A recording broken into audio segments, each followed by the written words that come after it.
OTB AM with Gillette. Get into your flow with the new Gillette Labs Razor with exfoliating bar.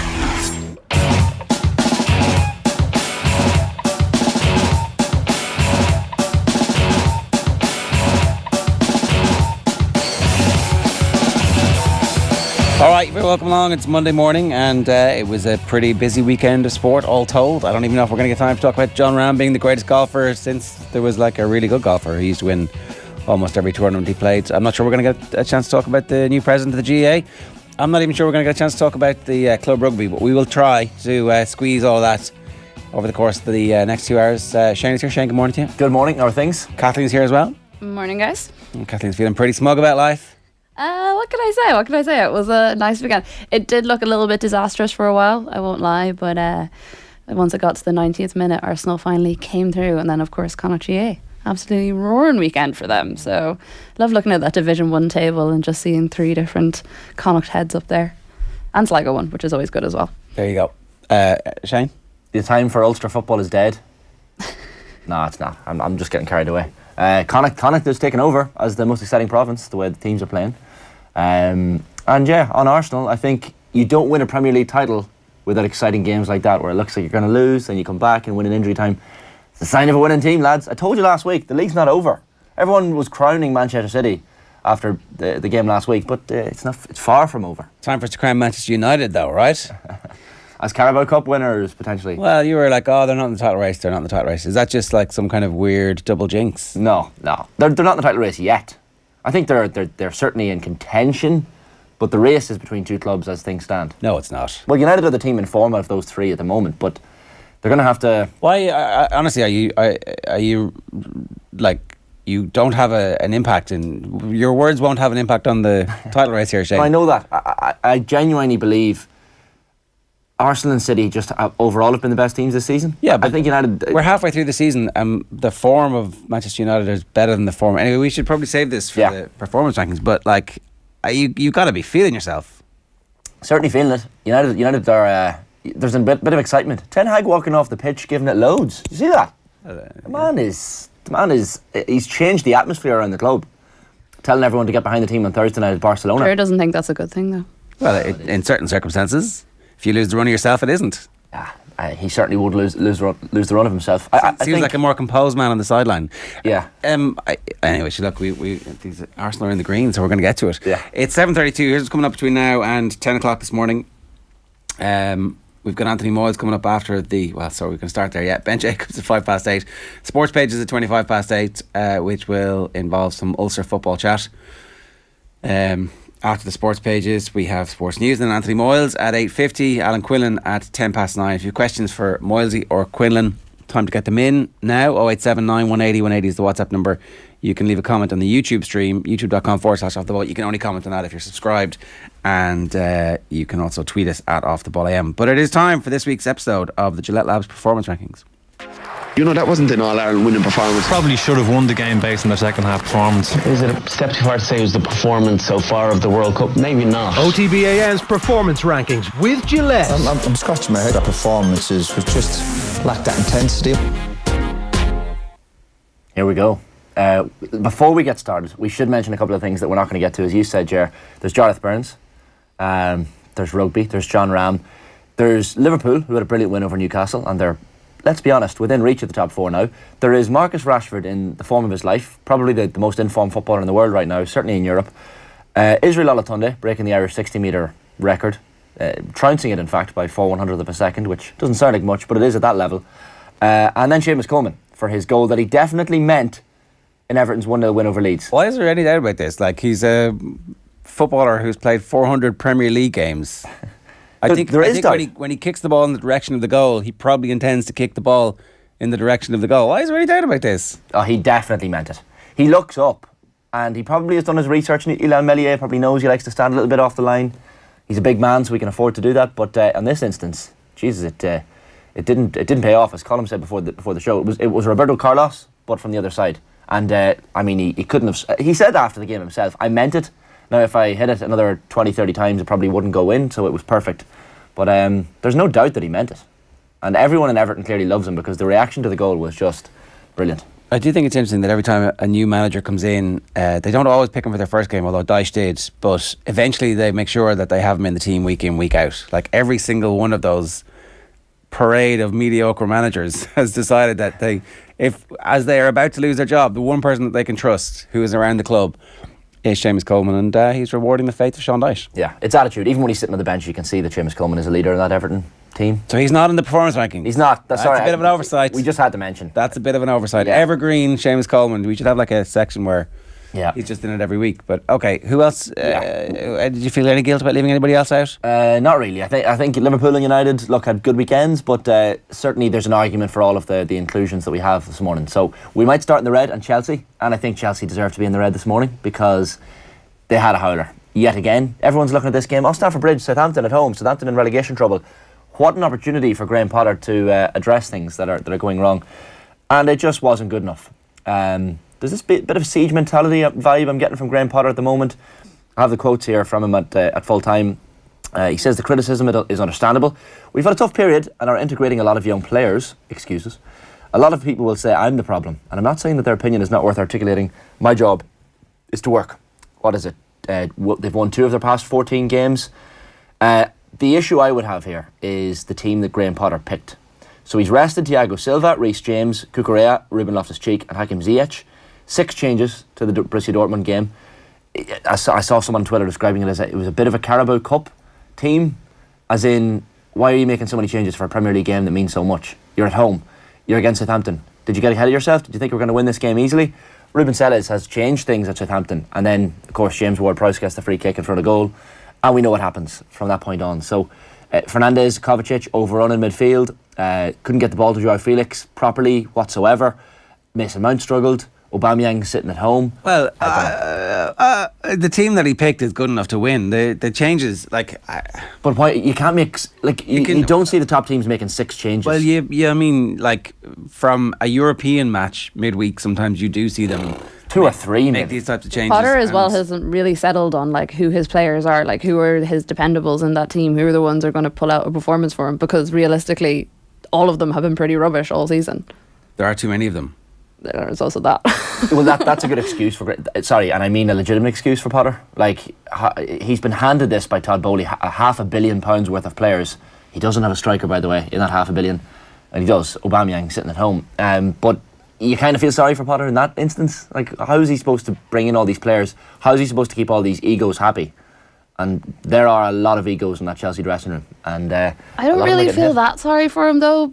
He knew what he was getting himself into with Chelsea, going to that team, in terms of how they have been performing the last while, in terms of the ownership, what was expected, all the reasons that Tuchel left in the first place. And I'm sure Graham Potter, being in those circles, probably knows a lot more about it than we do on the outside, or anything that comes through the media. So I do think he kind of knew what he was getting himself into, and he either backed himself completely to be able to stand up to the ownership and say, this is the sort of team that I want, or he thought that he was able to bring the squad around, and neither of those things have happened. And I think there has been this sort of attitude towards Potter a little bit, where it's he was handed a raw deal. But when he first went, there was plenty of people questioning the fact of, is he actually good enough to be manager of Chelsea at this stage? There was obviously some talent there, and maybe more of a raw talent than the sort of manager that normally goes to Chelsea. But I think, if anything, the last couple of months has proven that he's not really up to taking on a mess like that. Yeah. Todd Bowley's also in that range now where stories are coming out, and whether or not they're true, they're believable. The bit about him assuming that they would qualify for the Champions League is doing the rounds at the moment, first published by Popitch about 10 days ago. They're in 10th, And but the point about the story is that Bowley didn't realise that they're not automatically in the... That's what the allegation is. It's the same allegation about him didn't realise, picking the 4-4-3 earlier on in the season, and you're like, is someone going to tell him? So, the thing, these stories may well not be true, but they're all believable because they have yet to show that they have a plan in place around the acquisition of talent. And, I mean... I don't know, the stories I read are they've signed this 20-year-old or 18-year-old. He's a very important part of their midfield regeneration. I'm that just sounds like you're just parroting the lines from the club, lads. Just sounds like somebody at the club is giving you the information. And you're yeah. Because they haven't really been held to account, have they? No. Like, if this was Man United... Well, even is it Neymar, the meetings that they had during the week when they were over there, and like Bowley just went over, had lunch with different people trying to get Neymar to sign for Chelsea, and you're like, how much more money can they spend? Because Neymar's not going to come cheaply. But he's completely the wrong player for them as well. Yeah. The mood music has changed. The boos at Chelsea a few weeks ago when they were losing were centred around probably the board and a bit of a mess. The boos of the weekend were Graham Potter focused. Like, there was literally an element of Potter being called to be sacked, literally walking down the tunnel. You quite audibly hear it, and the journalists at the ground were reporting it as well, that's what was being shouted at Potter. You're looking at the odds of the sack race here. He's 1-4 to be the next manager sacked in the Premier League. Gary O'Neill is 4-1, so he's nowhere close to second favourite to be sacked. So he's in trouble. And look, they'll wait and see what happens in the Champions League this week. Can they progress? Or next week? Like, that's going to be fairly important. And I feel if Chelsea are knocked out of the Champions League... and there's a good chance they will be. There will be. They probably will be if they keep playing like this.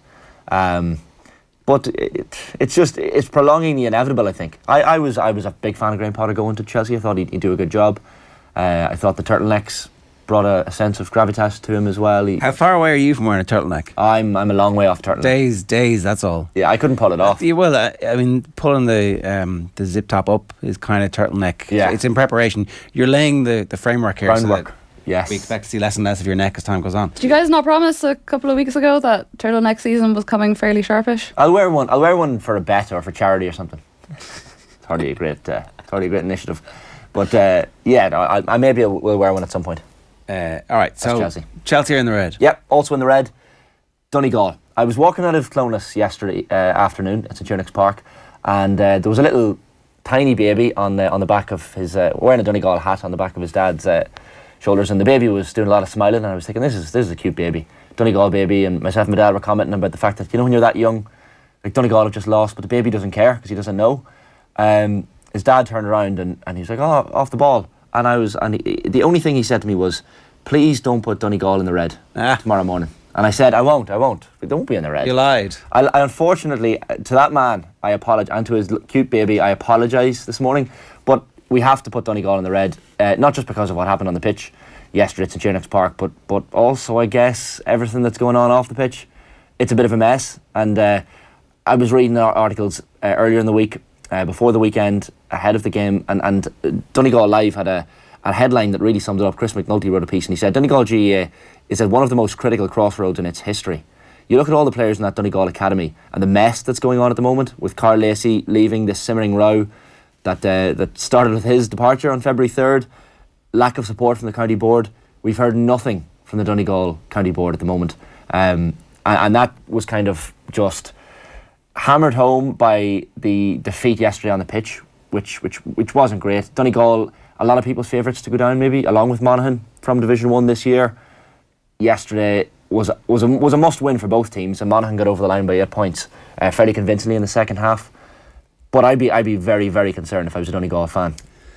Well, the Paddy McBrearty hamstring injury also requires surgery, and recovery from that's going to be very difficult. Like, when you think back to just how excited they were with the opening round of the league, where McBrearty finishes off a move deep into stoppage time to win the opening round of league fixtures against the All-Ireland champions, and so many of the young players who looked really vibrant and great, and you're like, okay, this is actually all going to be fine. Since then, as you said, off the field, whatever's going on, and I don't know enough about it, but it doesn't seem great when somebody as highly rated as Carl Lacey is walking away and then everybody else walks away too.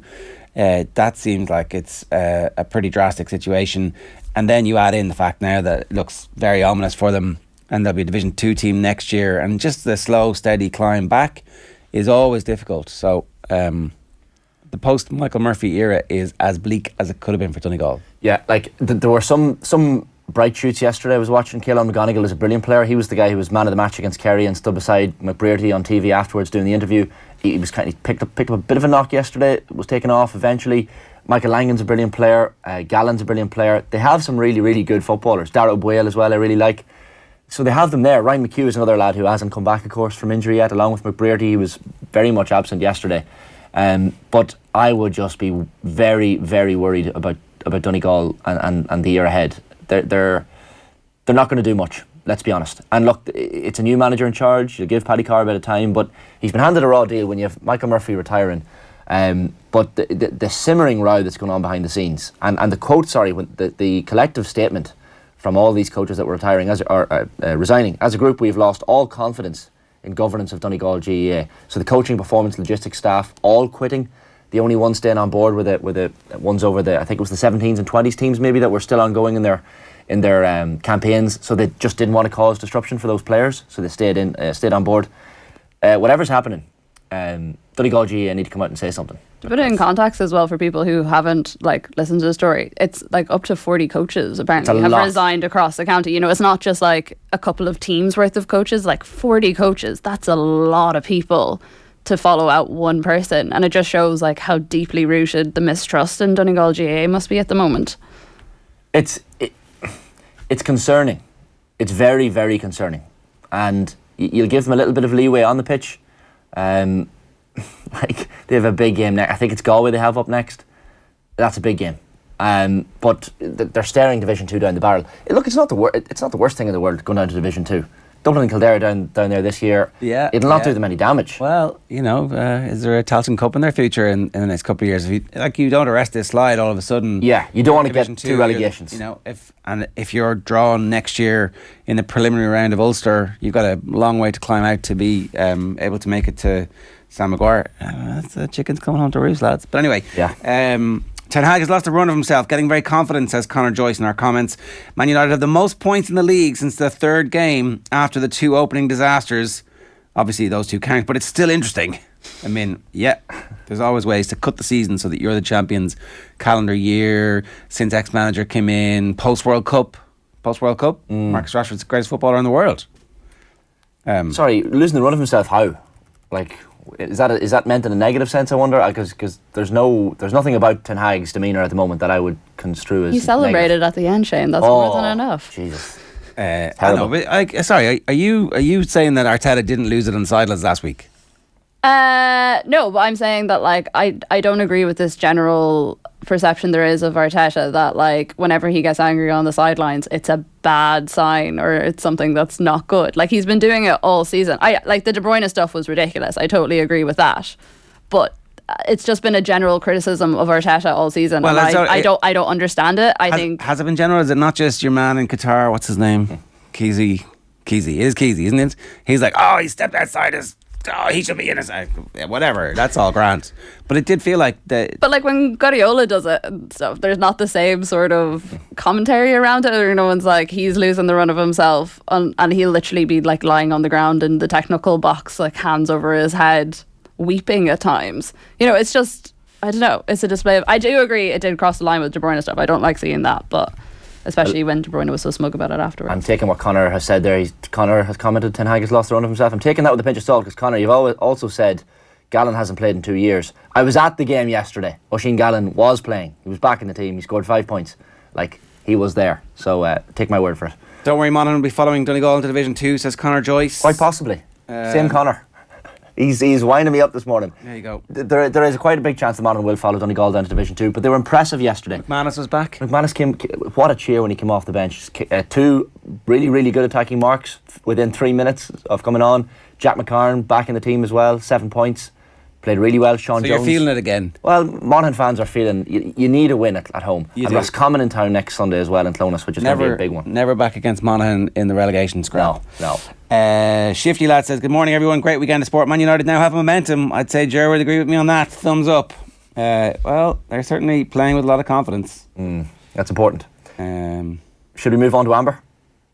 Move on to Amber, yeah. Move on to the Dubs because I personally, any Dublin fans watching would not have had Dublin in Amber this morning, but the rest of the production team decided we put them in Amber. Hey, throwing us under the bus there, Shane. All of you under the bus. Are you? Yeah, 100%. Well, that's like no I in team, buddy. From my perspective, Dublin have 3 wins from 3. They've beaten Kildare, they've beaten Limerick, they've beaten Cork in a tough game down in Páirc Uí Chaoimh. Look, they weren't brilliant yesterday, Dublin, but let's look at the positives. Jack McCaffrey, 3 years out, he comes back on to put on a Dublin jersey, and he's brilliant. He clearly hasn't lost any of the pace that he once had. Jack McCaffrey, James McCarthy was on the pitch as well. It was just more of a familiar looking Dublin team. David O'Hanlon as well, the goalkeeper, with a brilliant save from Brian Hurley with that last gasp goal chance. Yeah. That Cork could have really snatched all 2 points. They had the game home and hosed, done and dusted, and you expected them to be able to just strangle the life out of Cork, but they couldn't do it. No. They But Cork are a good team. They kept coughing up chances. Yeah, okay, fair enough. But like, it is still a Division 2 league game where you do have, 600 All-Ireland titles and medals coming off the bench and being able to influence things. And look, Jack McCaffrey looked absolutely great. I think the physical fitness of the main players is important. But their half-forward line scored a point. Their full-back line scored more than their half-forward line did from starting position. And look, you can blah, blah, blah, whatever. But it's just, I don't know. I thought that it's trending in a reasonable direction, but they're definitely not in the green yet. Like, most of those Division 1 teams are playing football at a higher level than the Dubs are at the moment. They beat Limerick. They beat Kildare in the opening game of the season, and Kildare have been not good so far. And I think they'd be Good the win first of to the admit weekend that. for Kildare, though. Well, I mean, it wasn't though. If I was talking to Tommy, and he was like, they were shocking. We'll get Tommy on during the week whenever we're doing the power rankings, and he can explain why. Like, again, Clare are a perennial Division 2 team. Kildare just about able to get over them. The Dubs just about able to get over them. Meath hammered Cork. Meath were shocking at the weekend. So Division 2 fare is not great. Good pitch, and brilliant. Nice little training ground run out for the Dubs. 10,000 fans. Maybe that's what they need at this stage of the season. And sorry, a first win in Cork since 1990, which I hadn't realised before the game. That's an incredible record. So to get that monkey off the back, they haven't played down in Cork since 2016, albeit. But I think Desi Farrell will be quite happy after the weekend. I mean, Saturday the 4th of March, that's the date you should all stick in your Division 2 diaries, because that's Celtic Park, Derry versus Dublin. Well, if Derry would confirm that they're going all out for it, I'd be happy. Derry are unbelievable so far in Division 2. Look, I think Derry are the best team in Division 2 by a mile at the moment. They're also the best team in Ulster. They could already be qualified for Division 1 by that time that fixture rolls round, right? Am I right? No, it's only it's the game after the next one, I think. Okay. I think so. Well, yeah, okay, fair enough.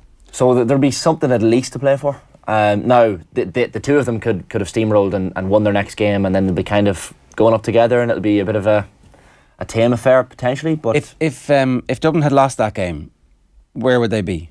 So this is the Dublin team. We're supposed to win every game because they're, remember, the greatest team of all time, right? Yeah. That's the standard that they're aspiring to, is that they were the greatest team of all time, and the vast majority of the players who are starting, maybe not the vast majority, but certainly a core of that team is still around who know what those standards are. That's why they have to be in amber at the moment. You can't put them in green because they're not swatting teams away. They don't look to have the forward power that they've had in previous years. Con is, it turns out, not a winter footballer. Maybe he's just a summer footballer, and we'll see him back to his normal form. We're taking that as just a kind of, because we've seen the movie so much, but we haven't just seen that form yet from him in the league. And they should absolutely have lost the game yesterday. The first red card that was given out was to Cork. Yeah, Ian Maguire. It was ridiculous. Cork manager afterwards is like, look, we see this every year in the league. We do see this every year in the league. We see these nonsensical decisions. But pulling the jersey for half a second. Like, it's barely it's a foul. It wasn't even an egregious shirt pull that was like stopping a scoring opportunity. No, so quick. So that was the second yellow, unless he said something. But the referee seemed to say it was like your third one. It's your third foul, and it's actually for consistent fouling. So maybe, but again, we don't get to hear this because we don't hear from them afterwards. But there should have been a goal given in the first half. Yeah, sorry, the square ball. The square ball situation. Conor Glass tweeted at 5:20 p.m. yesterday evening, and just as he tweeted, I was thinking the same thing. He tweeted, "Square ball is the worst rule in Gaelic. Pointless." Footballers hate it, because what is the point of it? The point of it is to defend goalkeepers, but there's already a rule there to defend goalkeepers, and that's if a goalkeeper is fouled, it's a free out. There's your rule to defend goalkeepers. But it stops goal hanging. Yeah, but why do we want to stop goal hanging? Who cares if if a team wants to utilise one or two of their players in a box and use up that space, that's on them because they're leaving gaps elsewhere. Like, it doesn't make sense. It happened in the Louth game as well yesterday. Niall Sharkey, I think it was for Louth. I don't even think this was a square ball. Is the thing. Your man's literally standing on the edge of the square, looking at the edge, going, "I'm looking, balls in the air." How can the umpires aren't actually looking at like? You'd want to be an unbelievable umpire to be thinking, as the ball is kicked, right, where's his foot? Is it on the line? Is it on the paint? Is that like, this isn't. We've no VAR in Gaelic to that effect. Like there's nothing to say that a decision can be made definitively. The square ball rule needs got rid of. I know this is the worst timing ever to be saying this. Yeah, good man, Shane. Well, it's Monday after GAA Congress. Yeah, well done. We've got to wait a whole bloody year for this now. Do you know what you can do? Are you Scottstown? Monaghan Harps. Monaghan Harps. Well, you can go to your own club, get the motion going. This is your challenge now. Yeah. Can GAA democracy work? Can you be the little butterfly that flaps its wings? Let's do it. And unleash chaos at Congress 2024. Yeah, 100%. Well, I know that between that and the attacking mark, that's two of the rules that a lot of people don't enjoy, especially Gaelic footballers, which is quite important. Their opinion matters. So maybe that's why it's an amber. Why were Kerry not at it? Why have we not heard from Kerry so far? Absolutely hockeyed by Mayo. Should they have been in the red? Nah.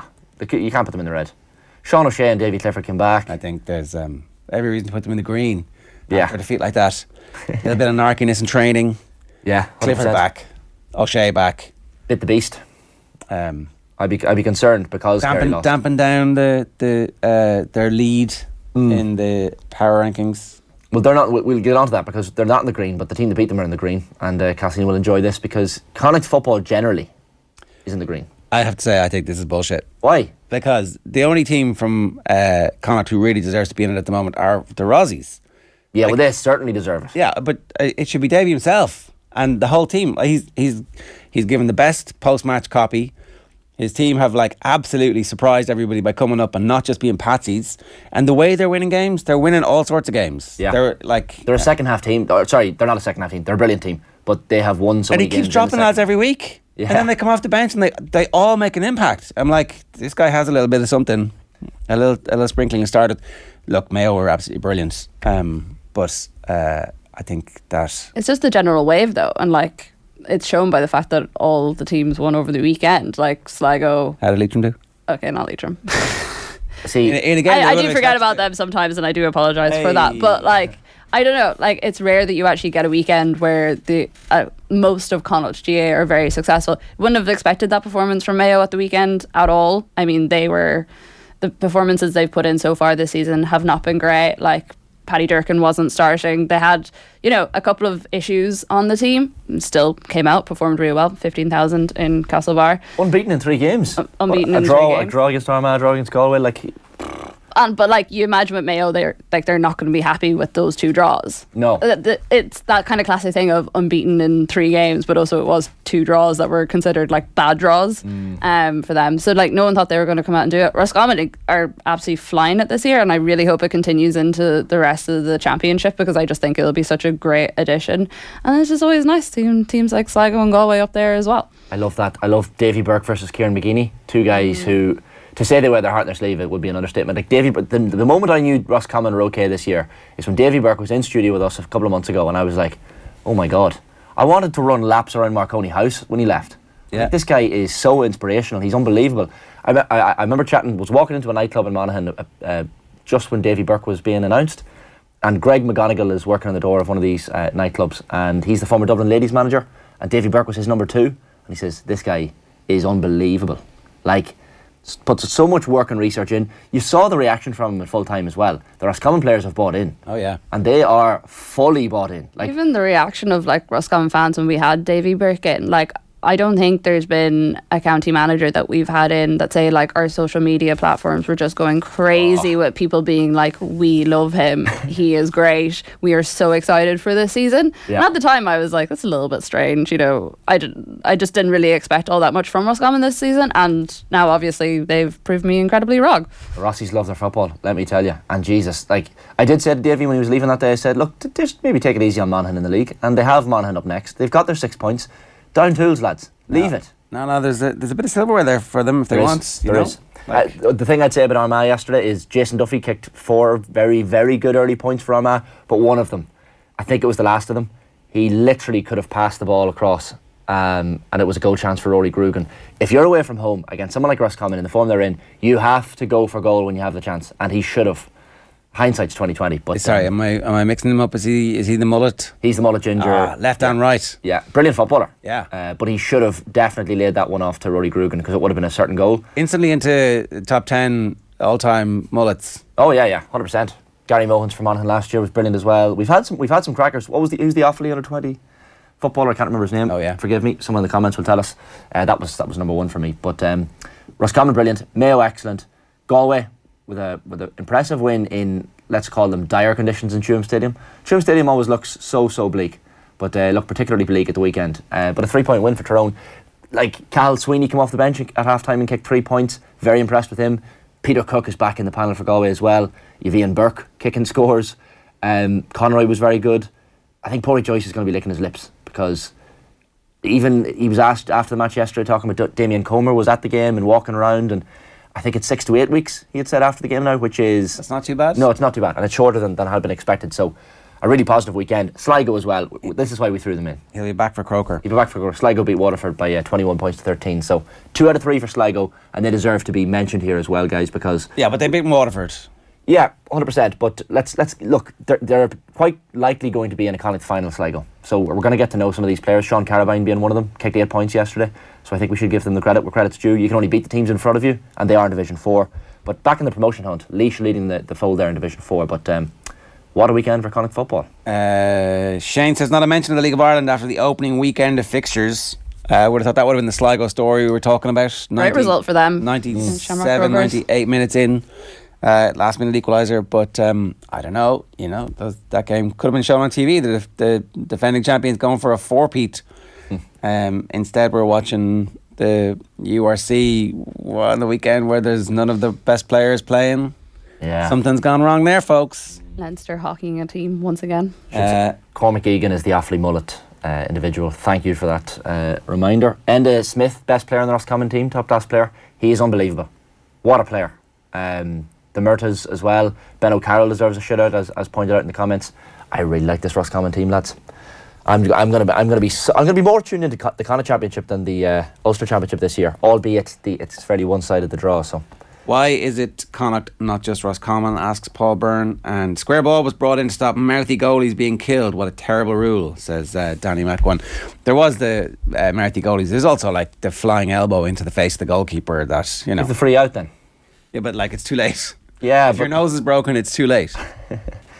I don't know. I think it needs got rid of. It's ruining the game for me.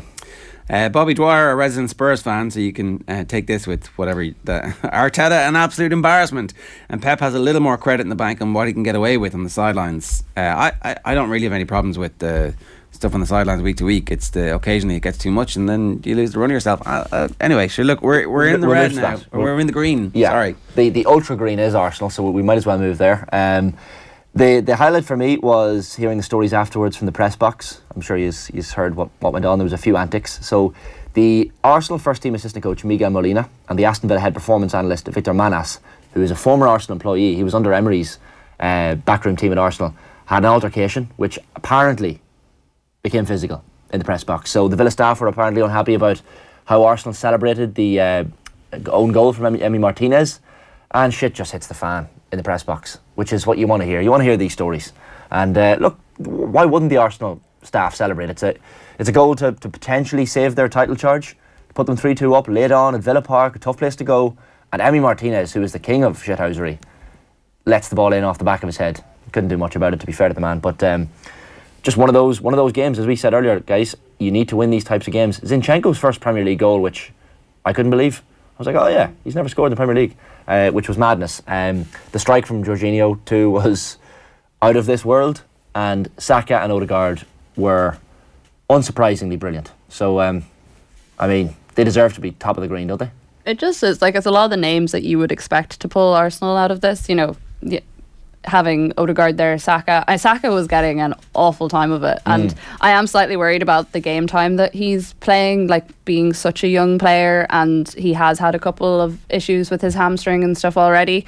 I would be kind of worried about that for his future. I think they need to find better backup. I mean, I've said this for a long time. I think Arsenal in general need better depth.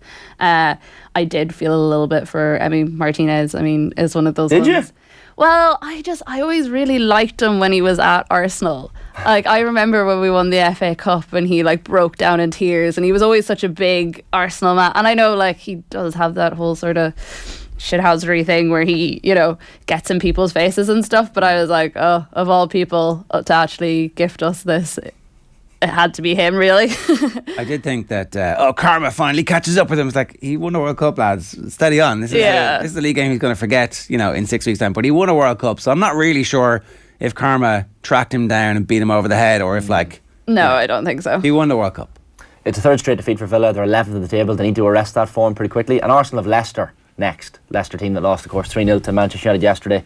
And then they play Everton, the team that, of course, beat them only 2 weeks ago at the Emirates. So the next couple of weeks for Arsenal. So have they responded? Kathleen, are you happy that things have turned around? Obviously you want a more convincing win than it necessarily was. The scoreline puts a sheen on it, but realistically we needed an own goal, and it took us until the 90th minute to actually in any way secure the win. But also, it's like Shane was saying, to actually win titles or win championships, you need these dirty wins. You need to prove that you can pull it out of the bag when you are a bit down. All I wanted out of Arsenal this weekend, to be honest, was to come out and give a win. I think if they had got a draw or a loss, I would have seen a lot more in City beat them, the title race is over, all that sort of crack. But I said it when I was on the show after the City game, that I didn't think this was Arsenal down and out at all. I thought it was definitely a slip up, and I'm not entirely sure when we play City again, are we going to beat them? But these are the sort of games we need to be winning, especially when City are getting the results that they did at the weekend. Yeah. We haven't even mentioned that. The Chris Wood's goal robbed 2 points from Man City. I mean, what a weekend for Arsenal. Erling Haaland missed an absolute sitter. Yeah. So much possession for City, but possession means naught if you can't get the win. So that's worrying for Man City. But this is the thing, we talked about this after the Arsenal City game, and we were like, oh, have Arsenal messed up? Have they given this away? But you look at the result City had at the weekend, when they've been tripped up by Everton, they've had as many trips as Arsenal, and that's partly the reason why Arsenal are in this position now. So yes, I know they have the history and that they have done it before, and we have a lot more expectation for them, but also the results don't lie at the moment, and I just think there's still a long time to go until the end of this race. A lot of teams getting joy against Man City down that gaping Cancelo-sized hole. It seems to be, for whatever reason, Pep's hubris. But there was no fight between them, according to Cancelo. It's 7 minutes past 8. That's this week's episode of the Gillette Labs Performance Rankings. OTB AM's Performance Rankings with Gillette. A reminder, Braeburn Coffee is the official coffee partner of Off the Ball. Braeburn Coffee is coming to an Applegreen store near you, with new Braeburn locations popping up every month. Visit applegreenstores.com/Braeburn to find your nearest Braeburn Coffee experience. Up next, Ben Jacobs, a writer for CBS Sports Golazzo, reflecting on the weekend's Premier League. Here's some Kenny Cunningham goodness, talking with Nathan about Seamus Coleman's brilliance. Yeah, he played well yesterday. I enjoyed his contest actually with Nanto, who played off the left. He was a good player for Leeds. I actually thought they both played well. It was a really good contest. And what I liked about Seamus was he really disciplined himself, particularly first half yesterday against Nanto. Didn't get himself, talking about Romero getting himself in the forward areas and ahead of the ball. Never did that. Seamus knew he had a job to do against Nanto. He had to kind of nullify his threat, and by and large he done that quite well. And then second half, when the opportunity presented itself to get himself into attacking area, that's exactly what he did, and obviously provided the key moment in the game. And I like his attitude, Seamus. Obviously Parsons we brought into the football club, he's the future. We know that, Seamus knows that at Everton, but his head hasn't dropped, hasn't hit the floor. He's got on with it, he's been patient. I'm sure he support when he's on the bench. He gets behind. He's still leading inside the dressing room. And when he's asked to play his part, as he was yesterday, Patterson's not available. He comes in and he steps up. Not only stepping up and doing a job for the team, actually excelling and making a big contribution. That's what he did yesterday. That was a massive win for Everton. You're listening to OTB AM. The Koigig Pod on OTB Sports. Who's going to start the Katie McCabe rant? Is it going to be me or you, Emma? He knew he messed up the minute the whistle went, because he went straight up to Katie, and I don't know what he said to her, but I was like, come on, you're going up there to her to basically say, I don't know if he said I should have started you. I don't think he said that, but he should be saying that. Keep up to date with all the WSL action every Tuesday, and subscribe to the feed in the OTB Sports app now. OTB AM with Gillette. Get into your flow with the new Gillette Labs Razor with exfoliating bar. It's 9 minutes past 8 rather this morning here on OTB AM. We'd love to hear from you. 0879 180 180 is the number. You can get us on WhatsApp, or you can leave a comment on the YouTube stream, youtube.com/off the ball. Now, I'm delighted to say Ben Jacobs of CBS Sports Golazzo is with us. Ben, good morning to you. How are you? Good morning. How are you? Good. We might start with the situation at Chelsea. Obviously, Todd Bowley has said that Potter's going to be there for the long haul. He's the manager that they want to take through this whole entire experiment. And yet, we all know the truth about football is that sometimes there's a tipping point, and perhaps being beaten by the worst team in the Premier League at home in front of your own fans might be the tipping point. Is there any indication that something is imminent at Chelsea? Well, I think in the immediate aftermath of that loss, those close to the club were sticking to their position of backing Graham Potter. But 24 hours, 48 hours now in football is a long time. And as you say, it's a pivotal moment now and a test of the ownership group to see whether they are true to their principles, which are ultimately a long-term vision of which Graham Potter was hired to be a big part. And the reason for the patience in him is because they deem him, and did so at the point of hire, to be a football fit, personality fit and strategic fit. But there is not making Champions League football and showing progress, and there's moving in the other direction. And when Graham Potter first joined, he was 5 points off Champions League, which was a big gap at that stage of the season. And now Chelsea find themselves in mid-table. They're not scoring goals. So there's mitigating factors here. The injury list that Chelsea have had, the new signings needing time to bed in, the fact that the new signings came in a January window, which ultimately means that they don't get any kind of pre-season or time to bed in. But nonetheless, when a dressing room is not gelled, and this is a big Chelsea dressing room full of different characters, when a fan base are against the manager, the ownership group now in the early part of this week are going to have to sit down and think very seriously, because this has gone from criticism and then pressure around results based upon Chelsea expectations.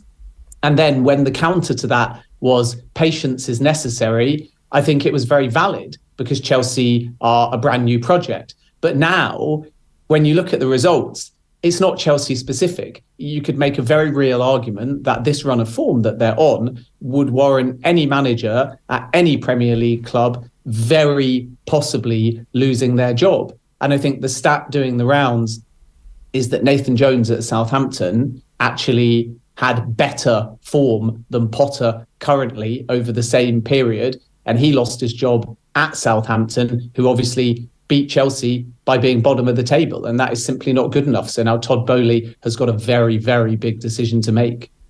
We mentioned, Ben, earlier on the selection from Graham Potter yesterday, the 6 changes from the Dortmund game. He's garnered a little bit of criticism since the game of the weekend for dropping all of those players. Like, was there a need to change so much? Were Southampton taken for granted a little bit? I think off the back of the Champions League, Graham Potter chopped and changed, and that was partially down to the fixture congestion. And on top of that, I think that Potter himself hasn't been in this situation before, and that's not helping. And this is one of the key things for me. Will the ownership group look at the fact that he himself has made a step up and provide more time as well? Because Graham Potter's not been in the business end of a tournament like the Champions League and an away fixture, and then returning. The default position from the outside in before you've been there is to make a ton of changes. And then when you add to that, he's got a massive squad to the point where someone like Pierre-Emerick Aubameyang can't even get in it. And I don't think that Potter knows his best starting 11 either. All lead to this tinkering, which is reminiscent, if we stick with the Chelsea analogy, of Claudio Ranieri, who was known as the Tinker Man. And in Potter's case, the difficulty is in trying to keep everybody happy, giving out opportunities, and then when results are not going your way, feeling like a change is necessary. And that's the sort of irony of Dortmund in particular, that Chelsea didn't play badly. And actually, Graham Potter hasn't come under a huge amount of criticism for that match, because although they lost, and therefore it feeds into the bigger picture of poor form, it was really just a series of missed chances, but they played superbly. They showed progress and potential. So Potter wasn't under any real threat immediately after Dortmund, but Southampton was different, because as you say, he picked a different starting 11. They didn't look incisive. There was no real chemistry. They conceded. The goal woes continued. And when you add all of that up, it's very difficult now, because you got away at Tottenham next.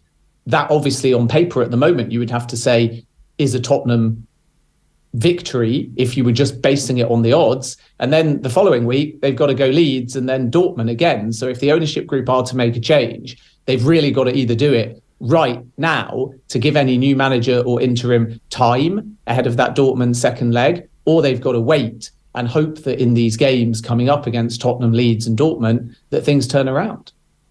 Is your instinct that they won't make a change, that they've backed themselves into a corner a little bit here and they kind of need to dance with the one who brung them all the way to the summer? It wouldn't surprise me if it's a divided board, not in any dramatic sense, but not everybody has to be unified here because these are names that have come in relatively recently at all levels. The board upheaval happened about 100 days in, a new recruitment team was built. And let's not forget that includes Paul Winstanley, the co-sporting director who worked with Graham Potter at Brighton. So the board would be remiss not to be talking to him because his opinion on Potter holds more weight because he simply worked with him for a longer period of time. So my instinct is that serious conversations will happen, but that doesn't mean it's going to be a sacking. It could just as easily be a reiteration to Potter of what the project is and what the expectations are. Ben, but I do think we have to make a clear distinction between Chelsea in bad form but showing signs of progress and Chelsea in bad form and moving in the other direction. And there's only so long this run can continue before the desire to keep Potter is trumped by the fact that the results just don't allow for that. And that is why I think Graham Potter is on increasingly thin ice. So my instinct is that today specifically is going to be very key, because if he doesn't go today, and over the weekend, the intimation was a no change narrative, but that can be deemed also to be a dreaded vote of confidence. But if it isn't today, then I would expect the ownership group to give Graham Potter more time, sticking to these principles that he's there for the long term. But today, make no mistake, is a very important day and a big test of Chelsea's ownership group. Ben, you mentioned Aubameyang's name there a moment ago. What the hell is going on with the Aubameyang situation at Chelsea? Because that's a third league game in a row where he's not in the squad, he's not in the Champions League squad. Reading Graham Potter's comments after the game, he was asked about Aubameyang's absence. He said, I would say keep doing what he's doing. We had Kai Havertz and Raheem Sterling coming on, but when you don't score, when you're creating chances, I understand the question. Those 3 games that he was dropped for, they've only scored once.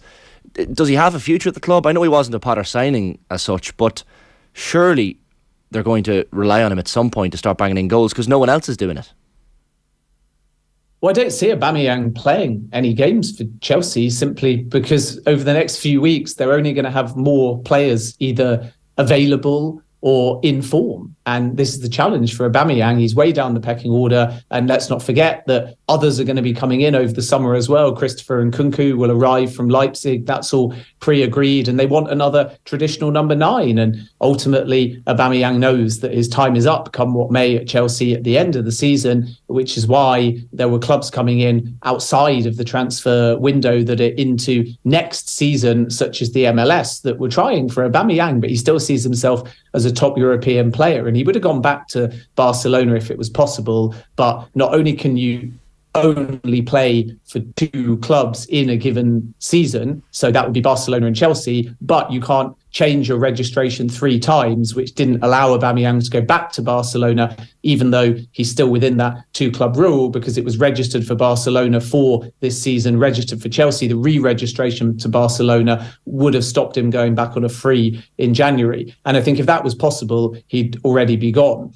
But the challenge for Aubameyang is that when Hakim Ziyech on the last day of the window was sitting in PSG's offices minutes away from the deadline with a loan move secured and the paperwork came in late, when he returned to Chelsea, Graham Potter put him straight in the starting lineup and then straight in the Champions League squad. In stark contrast, Aubameyang wasn't even in the squad after the window ended and was removed from the Champions League squad and since hasn't been involved. So then you look at Southampton when the dust has settled and say, surely if you're going to make all these changes off the back of the Champions League, you can find space at least for Aubameyang to have a cameo against the bottom side in the Premier League with his pedigree of scoring.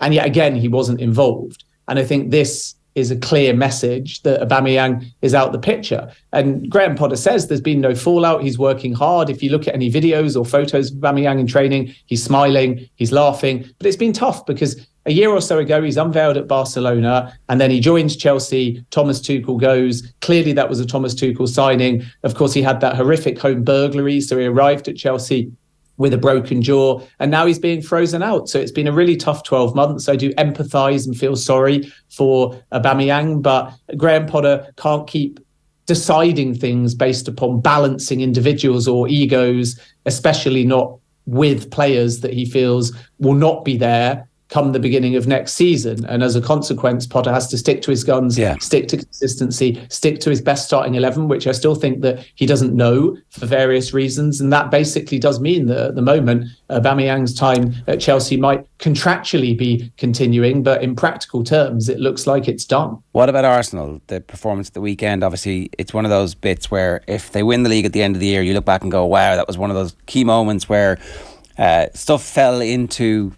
I don't know how you describe it. Is it good fortune? Is it just they continued taking shots and so therefore they get what they deserve? But every one of the teams who's won the league over the last number of seasons has had some of these big games along the way where it looks like they're going to lose and they turn it around and they retrospectively invest a lot of emotional intensity to that particular moment.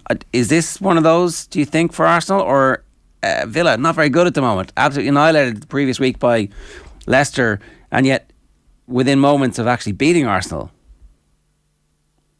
Yeah, I think that you look at Arsenal's mini wobble, if we can call it that, and it's concerning. And this is the Premier League all over, because when Manchester City beat Arsenal, it was a momentum swing and everyone thought that was season defining.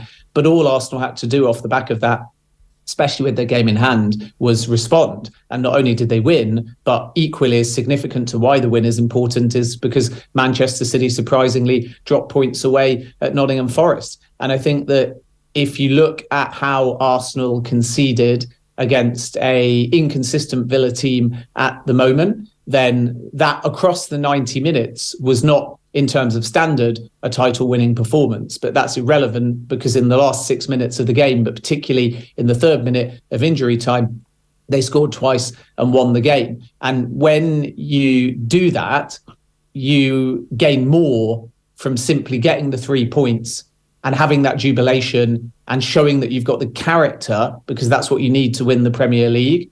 And that actually is more significant than perhaps the level of performance and the fact that Villa almost got something out of the game. So, of course, we know that Arsenal rode their luck, but to fight back, it was astonishing.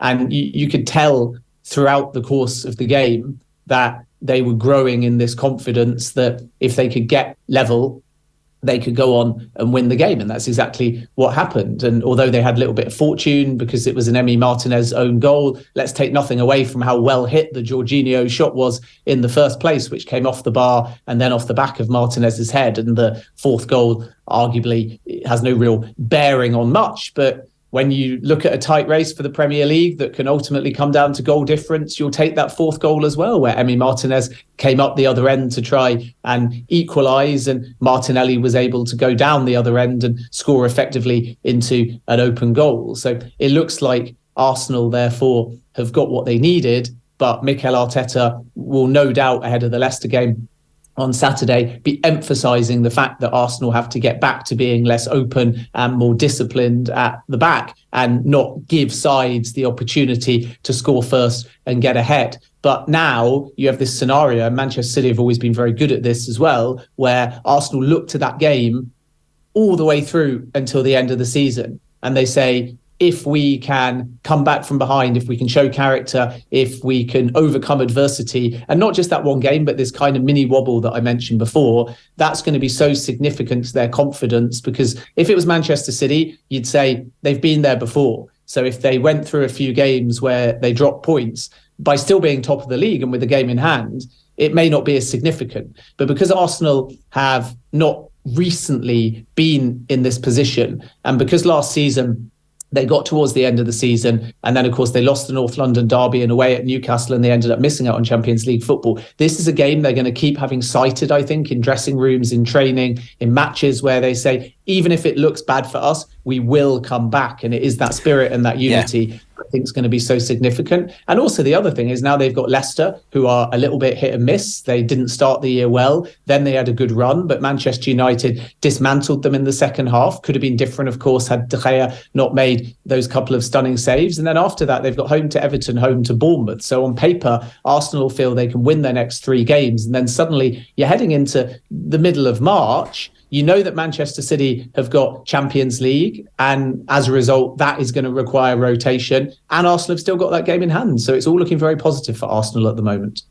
Briefly, Ben, what's going to happen with this Manchester United ownership? Do you feel we've got the bids confirmed by the Qatari banker Sheikh Jassim bin Hamad Al Thani on Friday, and Jim Ratcliffe following suit as well just before the deadline of 10 o'clock. Do you have any indication as to what way this is going to go? Of course, they have the finances to look over now before they actually take this any further. But do you have a feeling which way it's going to be headed?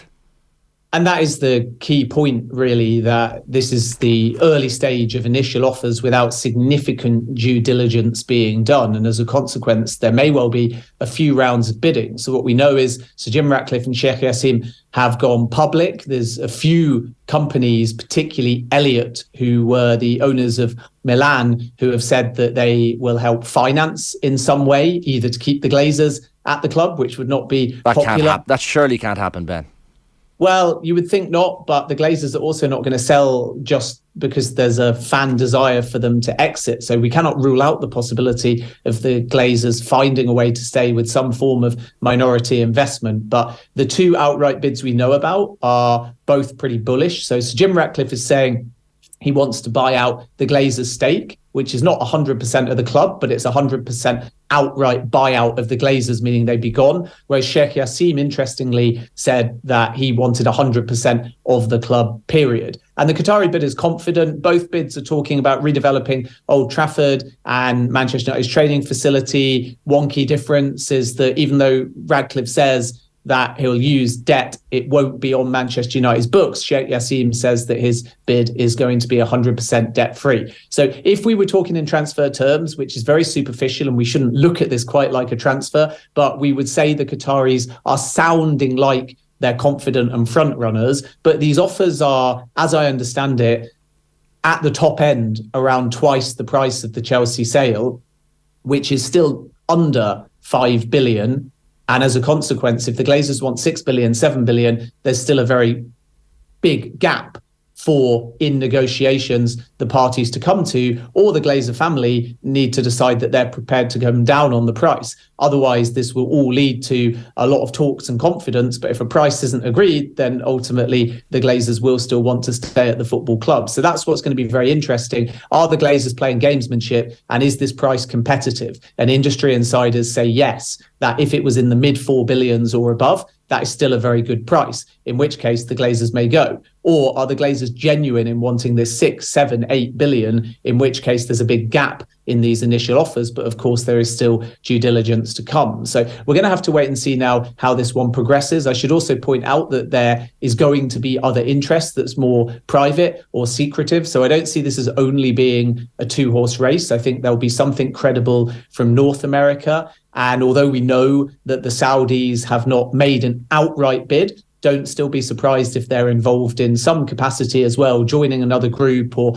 secretly offering some kind of private funding that we don't yet know about. So I think the pool of interest will be slightly bigger than we know about at this point. But just one final thing to say, even though it's a side point, the PR firm who are backing Qatar's bid and briefing around it, they were the ones that sent out the statement to media, were also contracted to the Premier League. And prior to working with Sheikh Jassim's bid, they gave up their contract with the Premier League due to a conflict of interests. Now, if you're the Qatari bid and you're this PR firm and you feel like it's going to end in the next few weeks because you're not going to be put through, or you don't stand a realistic chance of winning, you don't take that gig in the first place over a long-standing relationship with the Premier League. So that, again, is a very small, minor side point of indication that the Qataris are serious and confident, and that is shown in the fact that one of the PR firms representing them are quite prepared to take on this gig and surrender something with the Premier League because it's a conflict of interest. And you don't do that if the story is just going to come and go, which again is perhaps more indication that the Qataris are serious. Yeah, I'm sure that they were well remunerated for that, giving up that contract. The buyout must have been significant. Ben, one last thing on this. A time frame that's realistic for this all to happen. It either happens quickly or it doesn't happen at all is kind of the sense at the moment. I think that if it was to go according to its earliest time scale, there could either be a series of suitors shortlisted, the due diligence obviously happens, and then you get to a preferred bidder, period of exclusivity, and then an acquisition. And at the very, very earliest, that could be Easter. But once you get a credible suitor, and if one suitor leaps out, the process can obviously be changed to give them preference.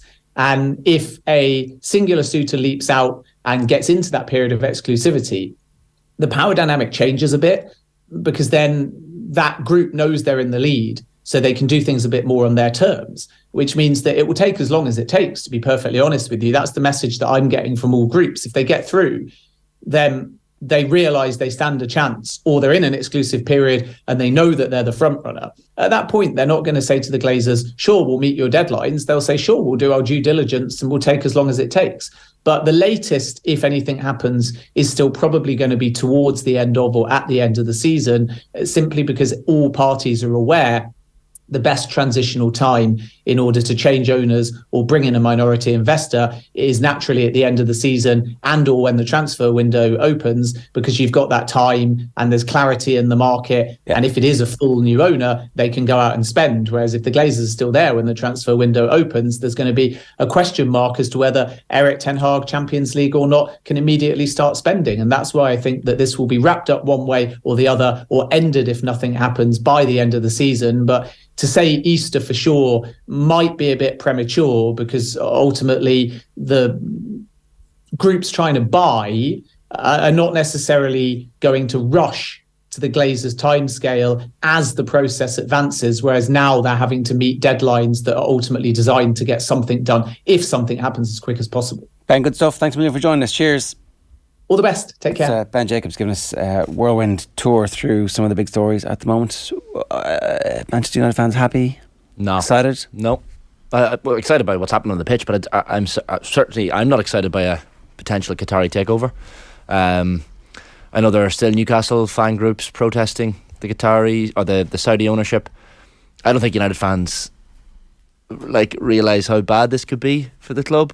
United aren't a club that need Qatari money. You know, it's not like some of these other clubs that are taking over and they need the financial help. Manchester United do not need the financial help of the Qataris. Not much is known about this Sheikh Jassim guy. Even people who seem to have worked with him in the past don't know his age, don't know how he got his fortune. There's not a lot known about him, whereas Jim Ratcliffe is more of a known entity, I guess. Now, of course, as Ben says, he's maybe not bidding as high as the Qatari, but it's not a great look if United go for the Qatari bid. So yeah, I think it's a mixed time at the minute for United fans, albeit an exciting week on the pitch, because you have Barcelona on Thursday and then Newcastle in the Carabao Cup final on Sunday, which could be a first trophy for United in 6 years. So yeah, the Qatari stuff worries a lot of United fans, I would imagine, but on pitch, all is good. Aina Carroll says Villa played fantastic on Saturday. You can take a step back and say Villa nearly took a scalp, but they would beat 17 or 18 of the other teams in the league with that performance. Yeah, they just conceded a lot of goals recently. Like, if Tyrone Mings doesn't head the ball back out to Saka for the first goal, then it's a very different game. You know, like, maybe try heading the ball away from your own goal, Tyrone, away from the goal. Yeah, that would be a big help. And I did think that Martinez, you know, the time wasting when he's doing it in your team, you're like, yeah, good man, Emmy. Yeah, good man. My highlight of that game, and possibly the weekend. I had a good weekend, like Monaghan, of course, beating Donegal, Monaghan Town beating Cuddill Harps as well in the Cavan Monaghan League to go top. Just saying, 2-4-3 comeback wins in 2 weeks. Just deserved a mention, I felt. Did you score this week? I did score this week, yeah. So I'm going to start actually doing I think I'm going to start doing the Rashford celebration, because clearly it works for him. So I think I'm going to start doing that, which might look a bit strange in front of maybe 50 people at a Cavan Monaghan Premier Division match. That's exactly match, what you should do. Yeah, just run to the corner flag and if anybody's any footage of that, by the way, we will pay cash money for it. I'll get a picture. Maybe €15. Yeah, but so that's going to happen soon. And Tom Hanks. Oh yeah. I mean, I knew he was an Aston Villa fan, but There's a lot of celebrity Villa fans. David Cameron. But how did he choose Villa? William, yeah. We celebrate these. Nigel Kennedy, though, like, one of the greatest violinists of the last century. And Tom Hanks, Tom Hanks. I have no idea. I actually don't know. He was I don't buzzing, know the origin story. Buzzing after the Watkins goal. The Watkins goal, I mean... It was brilliant. The Coutinho goal as well.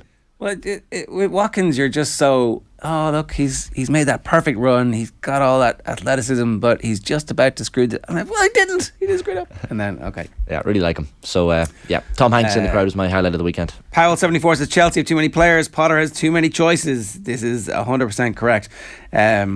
The Athletic this morning saying that Mason Mount's contract talks have stopped and they won't restart until the summer. Mount, it seems like, is rejecting the offers from Chelsea. And everybody wants Mount. All the other Premier League teams, at least certainly his agent has leaked it that all of the other Premier League teams want it. But it seems credible. It does seem credible that Mason Mount will be getting games for most teams in the Premier League at the moment. Lorky says 2 offside players clearly blocking the Martinez view for the Jorginho goal, but it's just Villa, I suppose. It definitely, again, I don't really understand offside anymore since they've changed the rules so much. But it did appear that this doesn't matter, like when they're like, in the way of the keeper. But John Ram, torching the whole world of golf at the moment, deserves a place in the rankings. He absolutely does. Yeah. Like it's a level of dominance in golf that we haven't really seen since Peak Tiger. I was watching last night, and it was the 15th or 16th hole where he had that left to right putt from distance, and you just know that Ram's going to sink those, and he's almost psyching Max Homa out of it. Homa was losing the head a little bit late on, even as caddy, trying to get fans to move, and he was asking Max, do you want those guys to move? And he's like, yeah. But he was clearly frustrated by how well John Ram was playing down the back nine. And what is it, 5 wins and 9 worldwide starts for Ram? It ain't bad. Ridiculous. Any of the top Connacht teams will easily beat Sligo, says Suzuka Uemoa. Owen Hurley says if Cork had a Manny, they would have won by 4 or 5. Square ball is a joke of a rule too. They never get it right. The Examiner this morning reporting that Colin Manny it's not looking good. It's a hamstring injury, and they'll get a scan on that today from the Sigerson during the week. Or was it Sigerson, or was he playing for the Hurlers? Didn't see. Sigerson, sorry, yeah. And sorry, the other thing apart from the square ball rule, see the overcarrying rule. And I was watching it at the Monaghan Donegal game. There were overcarries given that were ridiculous, and then there were 8 or 9 steps. Like it's very random. Well, Ryan O'Donoghue's goal for Mayo, if you watch it, he probably takes 7 or 8 steps. Ryan O'Donoghue looked very good, didn't he? He did. It was brilliant finish. But like, there's no continuity in terms of the overcarrying rule. And it winds me up. It winds my dad up more so. He's at games going, I can't watch this. The overcarrying inconsistencies in decisions is outrageous. But some of the GAA rules, yeah. Grind my gears, Ger. It's 8:37. Colin Mullaney is with us. Colin, how are you? Hello, lads. How's it going? You were also in Clonus? I was covering the game and very impressed with Monaghan in the second half. Donegal will be so disappointed that the way they just fell away, because they hit the crossbar when it was 11-all. I think if that goal had gone in, they might have just had a little bit more energy. But I mean, the loss combined with the news that Paddy McBrearty is probably going to miss the rest of the league and has to get surgery on that hamstring injury. I mean, there's not too much good news around for Donegal at the moment. Very hard to see how you can come back from that and be at championship pace in time for the championship. We obviously wish him the very best, and I'm sure he'll do everything he can to get there, but it's tough sledding to recover from hamstring surgery, because they only do the surgery if it's really, really bad. So. Yeah. And I think he was taken off, was it in the match before that? And obviously he's the captain this year as well, which is a big thing for a Donegal team that you feel is in a bit of transition with a lot of new players. So Ryan McHugh is still to come back as well. Look, Division 1 is very, very tight. I mean, I think Galway are third on 3 points and Donegal have 2 and they're bottom. So I mean, there's not a whole lot between the teams. But it's all about the Connacht counties. The Connacht counties, the top 3 places at the moment. And Sligo, deserve a mention. Can we just get to the point where you get 1 point for a draw and you get 3 points for a win, and that, like, is that what? So a win is more and more important. You're incentivized to go for it as opposed to we take our 1 point draw. Sure, that's as good as a win. Because there are so many draws. There are a lot. Well, there seems to be a lot, like Armagh Mayo, Galway Mayo. There might be fewer. Maybe. You think? Yeah, I don't know. But it's very entertaining. I think as the pitches get better, and like Mayo were brilliant on Saturday night, I thought, in the first half. You have to tally that with Kerry, that how poor they were, but Mayo have a lot of work done. It looks like they look in prime physical condition. James Horan in the Examiner there this morning saying that they look like they're in championship condition already. I suppose it's a case of whether they can sustain that. And you also have the scenario now where Mayo and Roscommon could meet in the league final, and then they play each other in the championship 2 weeks later, possibly, or a week later. That happened Horan, and they didn't put out a dummy team, but no. Was that last year? Kerry Mayo league final. Yeah, they played Mayo. Yeah, and Mayo got hockey and never recovered. Yeah, people trace this, but I'm sure it didn't make a blind bit of difference to their championship form. No, you can't shadowbox in a Division 1 league final if you're not used to winning it. Like Davy Burke would not put out a weak team against Mayo in a Division 1 league final if they got there. Not a chance, regardless of whether or not they play them 2 weeks later.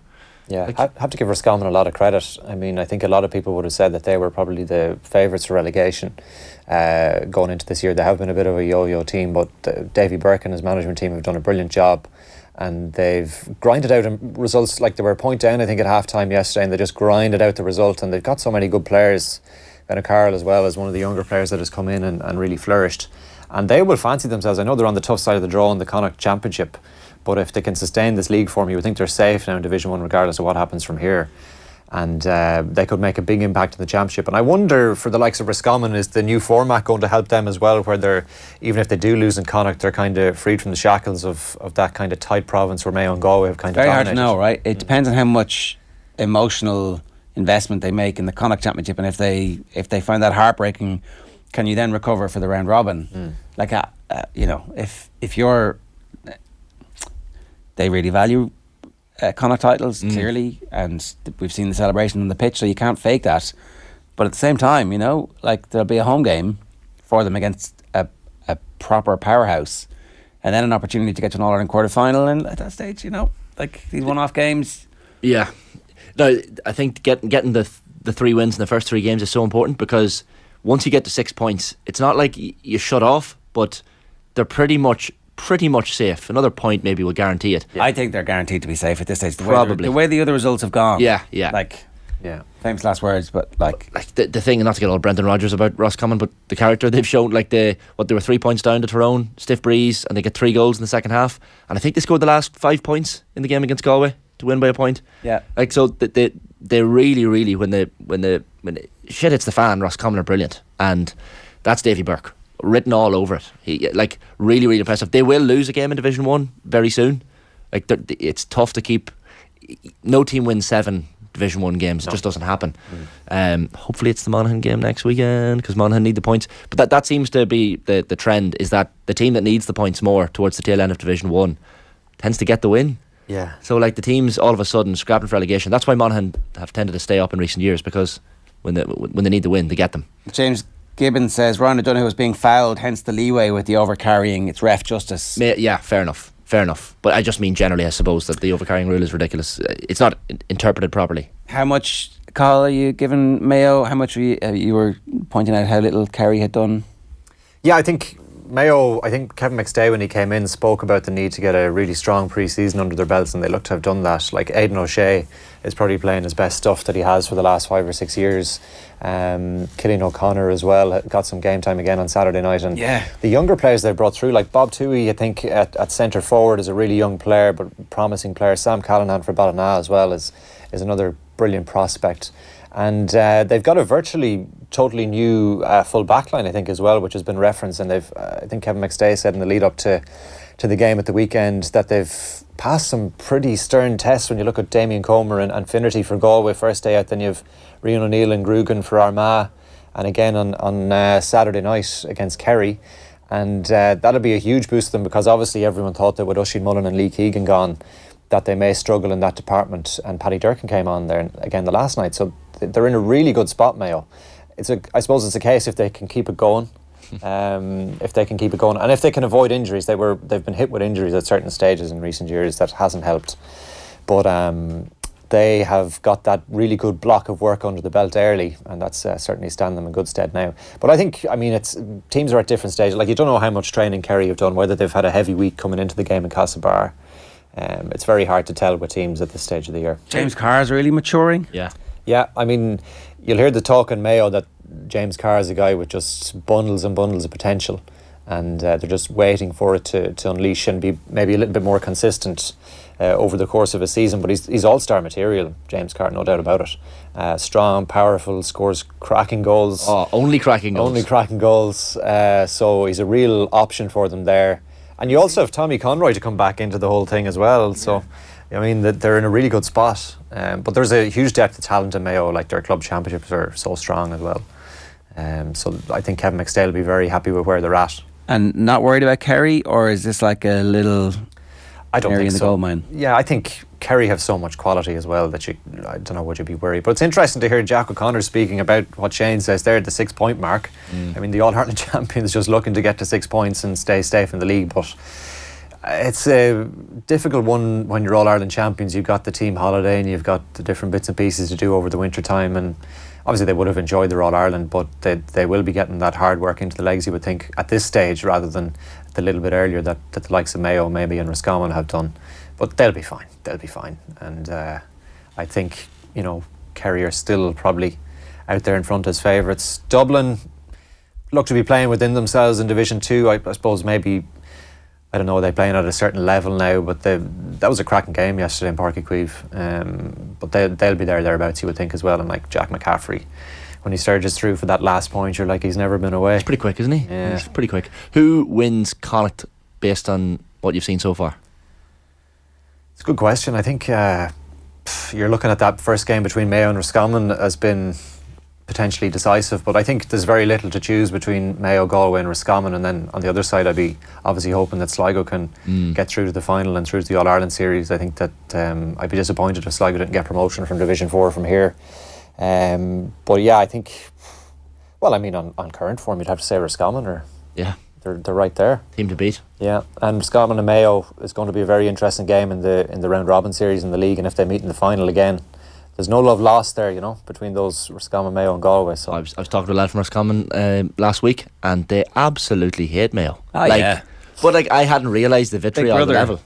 But I thought it was just like this friendly, like, local rivalry, but it's hate, like genuine hate. How do you feel about Tyrone? Don't say it. Gonna bite my lip. But how Tyrone and Monaghan feel about each other is probably different, because Tyrone probably feel the rivalry is with traditionally, I guess, exactly. Armagh, That's why Monaghan hate Tyrone even more. Yeah, they don't even respect it. Exactly. Mayo are like Don Draper. They don't even think about Roscommon. Do you think so? I think they think about Roscommon more now than they did. Only on the Mayo side of the border, but the rest of Mayo are like, we don't even care about you. What are you talking about? But Galway hit looking Mayo. up. Galway also hit Mayo. So it's like all the Connacht counties. I don't know how Sligo feel about Mayo. Yeah, I mean, again, Mayo every time you play them. So all the Connacht counties hit Mayo. Yeah. Well, you see, it's a very small province where you're playing each other all the time, so that rivalry builds up. Got to ask about John Ram. The form that he's in at the moment is as good as any golfer has ever been in ever, really. Yeah, 100%. He's the favourite for the Masters now. There's no question about it. Very impressive again this week. Got it done. It was tight at one stage in the back line last night, and he gets it done. Yeah, I mean, he's a guy that you feel is fulfilling his potential now and has the potential to dominate. I think if he keeps at it, he's only 28, so he is that little bit younger than Rory McIlroy as well. Favourite for the Masters, undoubtedly. And is it a little bit early to maintain your form from now until then? I think he can keep it going. You'd prefer to be in his form than Rory's form at the moment, though, wouldn't you? Probably. I mean, McIlroy won't be overly concerned. He's already won this season a couple of weeks ago in Dubai. So, I mean, really, all the players, whatever you do in this part of the season, definitely if you're at McIlroy and Ram's level, it doesn't matter. Yeah, one of your eyes is on Augusta. Yeah, pretty much from the turn of Christmas to then. So they won't read too much into it. But from a European point of view and Ryder Cup point of view, it's great to see Ram taking a more central position on the world stage and dominating at the moment. Luke Donald lost somebody else to live over the weekend. He did. I can't even remember who it was now. I remember just reading Luke Donald's going to be a playing captain at this stage. They're all irrelevant now, aren't they? He's played okay actually so far this season, Luke Donald. And Pádraig Harrington, I think, tied for second on the Champions Tour last night again. So who knows? But yeah, I mean, that's going to come into focus again. Sorry, it was Thomas Peters who was apparently on the verge of. Yeah, I've watched the first 2 episodes of that documentary on Netflix. It hasn't got into the live stuff yet. What do you make of it so far? I haven't started yet. A little bit underwhelmed by it. But I've only got two episodes, so I won't cast judgment yet. But there's some clips of Ian Poulter like teasing the next episodes, throwing stuff around the locker room and stuff like that. So maybe that's going to be there, but who knows what's going to happen with the Ryder Cup. All right. Who knows? Anything else? Well, should mention Israel Al-Mutunda this weekend as well, broke the 60 metres record. Irish athletics is in a brilliant place. And we've got some brilliant ambassadors as well, haven't we, for the sport? I mean, it's unbelievable. His celebration after winning the race and realising the time was unbelievable. He just started legging it around the track. Even faster. Way faster than he had. Well, not really.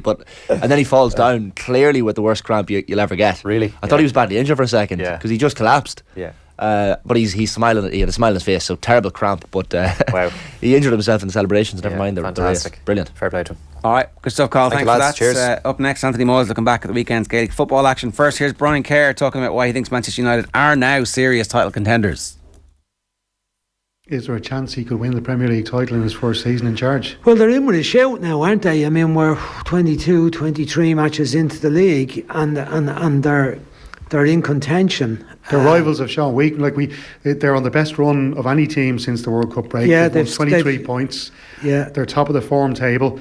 Arsenal and Man City, I know Arsenal got back to their winning ways, and I wouldn't be writing Arsenal off in the way people were midweek, but those two sides have shown weaknesses this season. That's right, and Manchester City will have that focus. Will be back on about the Champions League with RB Leipzig coming up. Arsenal don't have the same problem. They won't play until the next round of Europa League. But even the Europa League won't be as big a challenge, although I don't think they've got the depth of the squad, Arsenal, really. But they play their midweek team in the Europa League, which usually involves 5 or 6 of the main players with some of the backup players. And that should be good enough to get them through in the Europa League games as it goes on. Manchester United are in a similar position. Whereas Manchester City's focus is going to be very much on the Champions League, I would think.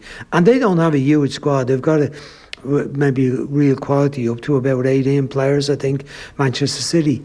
But it'll be a very interesting finish to the season now because of Manchester United's improvement and the slight fall off from both Manchester City and Arsenal. But as it stands at the moment, Arsenal are still ahead, City not far behind, and Manchester United up there with them. They're in the race. Thank They're you, Brian. in the race for sure, Stephen. Yeah, I agree. They are absolutely in the race there. Don't listen to any of the Man United fans in your life saying they're not. Now, Anthony Moyles is with us to look back and try and make some sense from an interesting weekend of Gaelic football action that maybe later in the year we look back and go, okay, that there's something started to emerge there.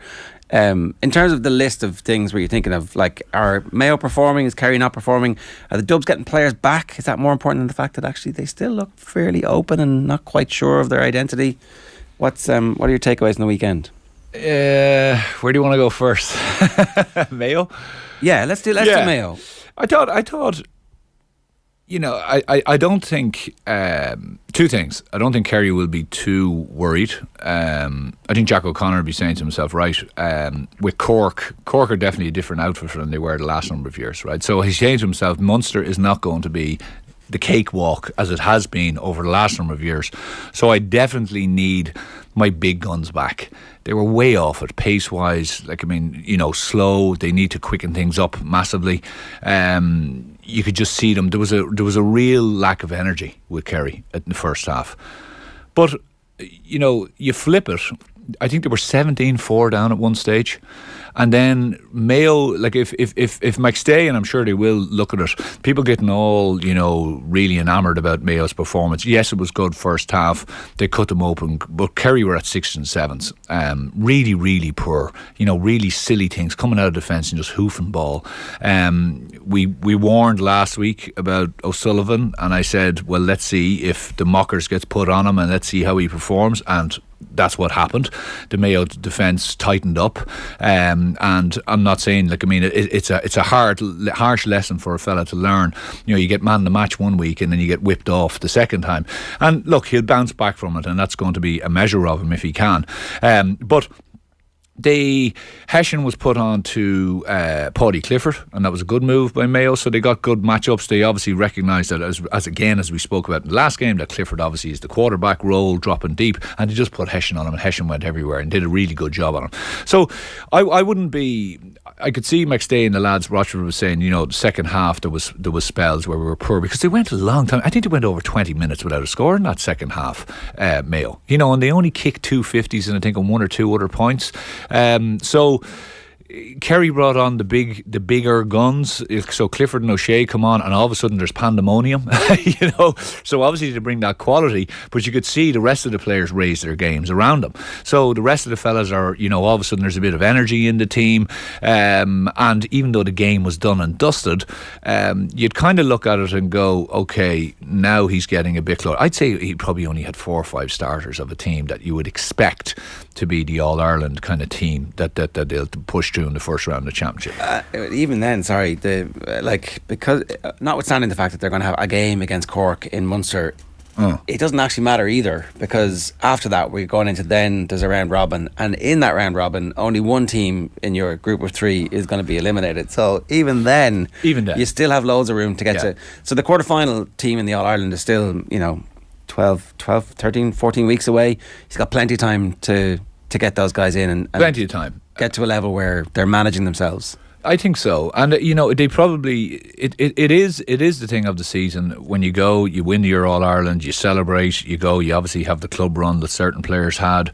There's a hangover from it. You just have to get back at it, and then you have levels sometimes where you're trying to do an extra bit of work during the week. Yeah. So that, they might be doing 4 or 5 sessions during the week, and all of a sudden they're coming in. That's what the Limerick Hurlers did last year. We found out afterwards. Yeah, and you're trying to give new lads runs, and just sometimes it just doesn't work out, and it's hard for fellas, because you're coming in and if you're a new fella and you're in with under 12 or 13 of the kind of experienced fellas, but then you're saying, actually I can show up here. But when you've got 7 or 8, you're not used to the patterns, you're not getting the ball that maybe some other guys will give you, you're just and the performance is just down. All of a sudden then the usual thing is, fellas get whipped off, and it can be harsh. It can be harsh on a guy trying to break in. It's much easier to break in as a 1 or 2 into a season squad. So look, I don't think Kerry will be too worried. I think he has a realisation that, look, I need to get these fellas back on the pitch now. I need to start up in the levels with regard to energy and fitness and and I think Mayo would be wise not to get too far ahead of themselves, because,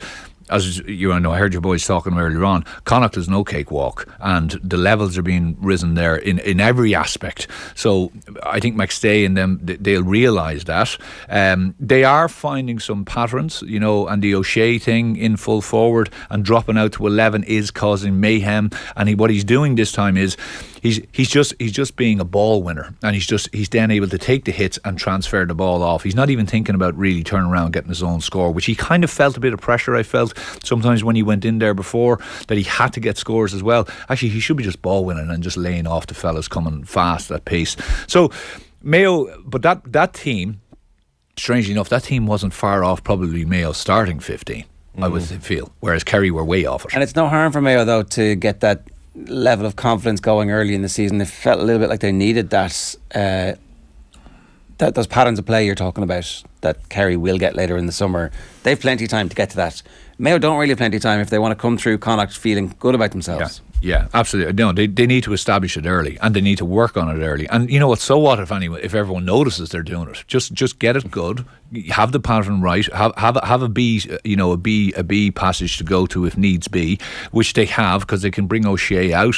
But no, I think Mayo will be happy, but I don't think Kerry will be overly worried. Can you read any sort of template into how to beat Kerry, or is that reading too much into it? I think it's reading too much into it. Their half back line was weak. Morley, they had Morley doing his usual +1 role, and what really caught them was, and you can see it from Flynn's man of the match performance, was this kind of a late run where you're coming in off the left hand side and you're coming in and you're cutting across the middle of the pitch to get a ball handed to you. So what's happening is the ball's not going in for Morley to intercept, but what's happening is you're playing the ball in front of him, so he's then having to step up, and it's a very, very difficult thing as a sweeper if you need to step up but a guy is coming at pace and at an angle on you, because all you can do there is you foul him and you're gone, or you're on a black card, or you have to try to step with him, and it's very difficult because you're obviously in a stagnant position. He's coming at you at pace, and if that cross is done really well, which pretty much for nearly all of his scores, if you look at it, it was all a similar type of pattern. He was coming in onto his right foot at speed, a ball transferred to him, very, very difficult to stop. And how you stop that is you stop it at source. And what had happened was Kerry had dropped back, and if you notice the scores, Mayo kind of stood away from them and then came at pace. And they do have strong big runners like around the middle of the field, there's no denying that. Yeah. And I think where they had that pace before, from a deeper position, as in Keegan, and the lads coming from, say, half back or full back even, they're now having it more from their half forward line. Their half forwards before with McLaughlin lads used to be foragers, they used to be lads in behind midfield. Whereas now I think they're actually saying, well, actually we've big men and we've big fast men in that half forward line who can actually be a little bit further up the pitch and who can come at the ball and angle. If you've a mass defence or even a block defence, if you've a fella coming at you 6'2", 6'3", with power and speed, there's very little you can do there. Very, very little. And even when he goes down with a tackle, it's generally a free, They'll have Roscommon potentially to contend with in Connacht, and I certainly have been raving about Davy Burke for quite some time. He's an excitable character on the touchline for sure, but whatever he's doing with Roscommon, it's working. You've Enda Smith, who's imperious yesterday. Yeah. Ben O'Carroll deserves a mention as well. But 3 wins from 3. They're fairly unstoppable at the moment. Yeah. I thought Armagh were poor. Yeah. I thought Armagh were poor. I'd say McGeeney will be he'll be lighting into them this week because they did things that is very un-Armagh like, kicking the ball up in the air, just giving ball away, being very sloppy, and again a kind of a lack of energy, whereas Roscommon brought all the energy. Every single time a Roscommon man was on the ball, he had 2 or 3 options off his shoulder. Fellas running for him, fellas out in front. And we mentioned this a couple of weeks ago. Roscommon always had really, really good silky forwards who could kill you on their day. But the worry was, were they doing enough coming back and helping out and the work rate and different stuff like that? And that would have been thrown at them a little bit. They had a young midfield, they had a decent kind of a spine which was young, but I'm telling you, they're coming of age, and what he has brought into them is a work ethic, and they are all working for each other. And whereas before, when push came to shove, they may have just not made that run back, they're making those runs now. I don't think anybody feels like they're guaranteed their position in the team. I'm sure he knows his first 15 very well, but he's not letting them think that they're guaranteed a place in the team, which is very difficult to do. You're creating depth, and all the management teams talk about trying to create that, but he's legitimately, you be man of the match one week, you're not starting the next week, and calling players out for missing chances after games doesn't happen very much, casually enough, but as I call it. So I don't know. But it's the right thing to do, Ger. Very impressive character. Yeah, but it's the right thing to do because there's too much in management these days of that everything is all it has to be. The message has to be given in a certain way and in a nice way, so we don't upset. These lads are as professional as it comes, right? So you have to take the knocks and you have to stand up there. And by the way, if you miss a mistake or you know it yourself, so you put your hand up yourself and you go, actually, that's my fault. But what was interesting yesterday, I saw Cox came on, and I'm not saying he's not that type of player, but he wouldn't be a fella who would be racing back. But he had a chance. He got turned over, and his first instinct, and I haven't seen this in it, but his first instinct was to chase back, and he chased all the way back nearly to the corner back position. Now it was just a small little thing, but it just said to me, as a fella coming on who probably would have been one of their main forwards the last number of years, was a sub, and is now saying to himself, I made a mistake there, I need to go back and chase it back. Exactly. That's a change in culture in the team, and you can see that throughout the squad. We're not saying Roscommon are All-Ireland contenders, but we are saying that they're going to give the All-Ireland contenders their fill of it in at least a round robin and maybe in a knockout game. That's what they should be aiming for this year. Absolutely, and I think they can play it either way with you. They've come up against obviously defensive teams. They've come up against teams in a shootout. They can, if they get into a big pitch, they've plenty of pace. They've plenty of forwards. They have a good half back line that can come up and kick scores. I like Doyle yesterday, midfielder number 9. Yeah, young lad, but man, he was getting stuck in. He made some vital little kind of just certain roles that he did yesterday and certain plays that he did yesterday were just vital for the team, but can go unnoticed, like dirty ball winning, winning balls from sidelines where he had to come and win it amongst three men, and fellas hopping off him, and he was still able to stand up and win it. He won a few big kickouts when he needed to do.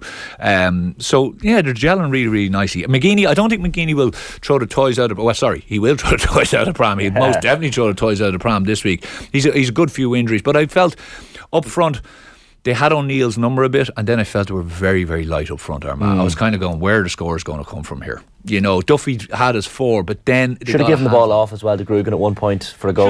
They should have. They could have had 1 or 2, but I still don't think they deserve to win the game. No, I just don't think. I thought they were a bit sloppy yesterday. It's all positive shoots. Like, we shouldn't be surprised that Davy Burke would breed success. I know he had the All-Ireland under-20s with Kildare and won a championship, I think, with Sarsfields as well in Kildare, and then gets into county management, which is different. But Mark McHugh in the backroom team as well. There is an importance there that you have lads in the backroom team that inspire the team. Look, there seems to be positive shoots coming out of the Roscommon backroom team, but I don't know. They're just it's the way in which they're winning games as well, Anthony. We were talking earlier about the fact that they're 3 points down to Tyrone. They score 3 second half goals. They score 5 the 5 last points against Galway as well. So it's the manner of the victories as well, I think. Yeah, well, again, that goes back to the culture is thrown around a lot, but it goes back to the environment that he has created amongst the squad. They obviously are all fighting for each other. They're all fighting for a place. So when you get a fella coming off the bench, he's now going, this is an opportunity for me. I have to come in here. First of all, I have to do my job. Second of all, I have to try to excel in doing that job. And third, I have to try to get the eye of the management team. And you're right about McHugh. You could see the emotion at the end of the game. That was a bit more than normal. That was, you told me what to do here. Yeah.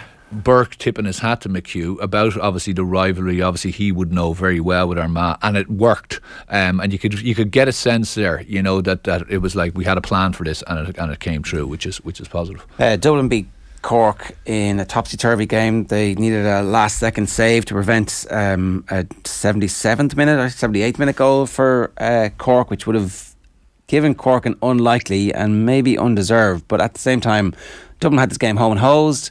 And then had a man sent off, and all of a sudden Cork back in it, having already had a man sent off themselves. Yeah. So I don't know what to take from Dublin's performance.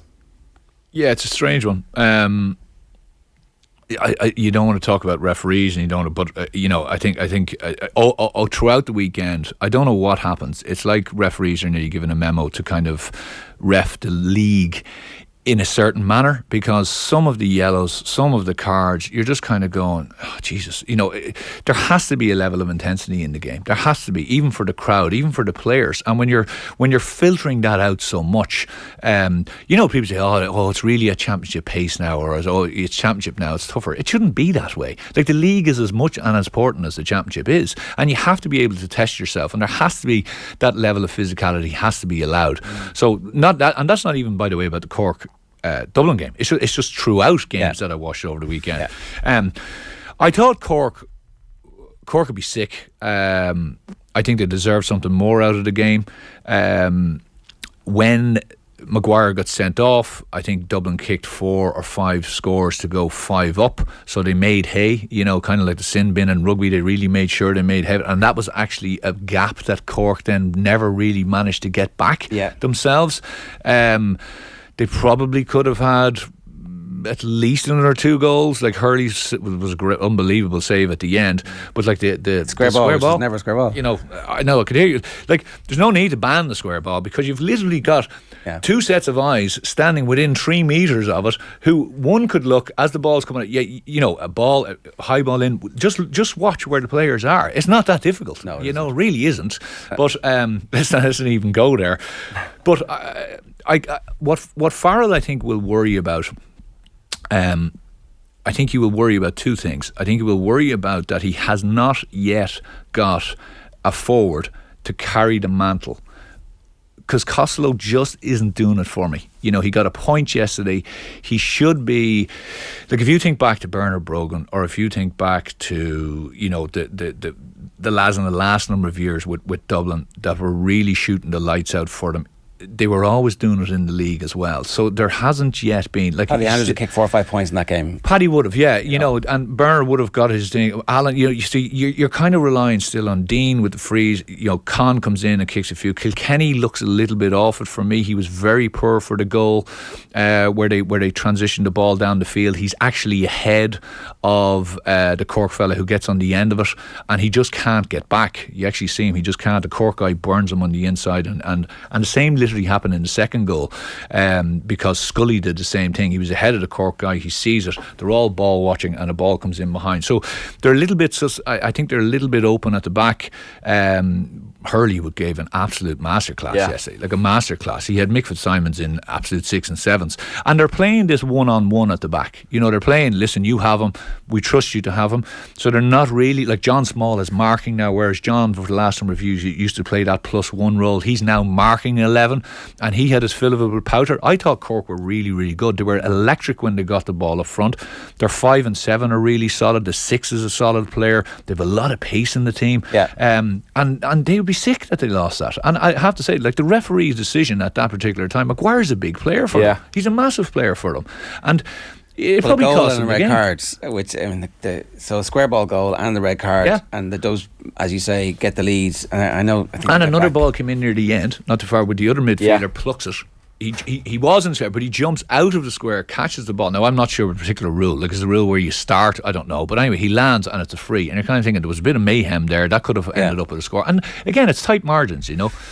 Is the fact that the Dubs get McCarthy back and Fenton embedded in the team after travelling, and then obviously McCaffrey is back and looks like McCaffrey, and they still have Mannion more to like come. his dad every year, isn't it? I think, like, I mean, you could see the energy levels straight away. Like, James comes on, you know, throws himself about, gets a good score, you know, kind of stamps his authority in midfield. You know, McCaffrey comes on and instantly you can see the energy levels go up, gets a score, you know, and again is buzzing around the place.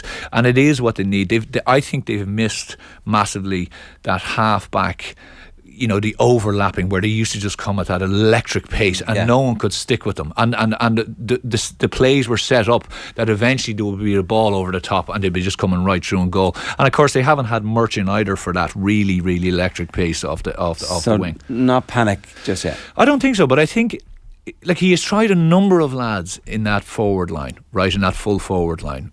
And, you know, Pascal has been in there. I can't remember the lad who was in there yesterday. I think McGarry, was it? But they just haven't gelled, and they just haven't got scores. You know, did Derry beat them on Saturday week up there? The way Derry are playing, I mean, it's hard to, I think the bookies have them as Ulster favourites already.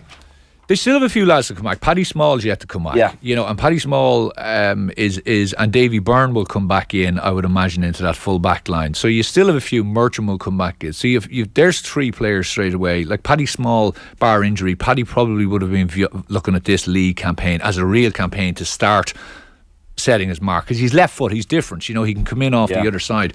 But that is going to be a cracker.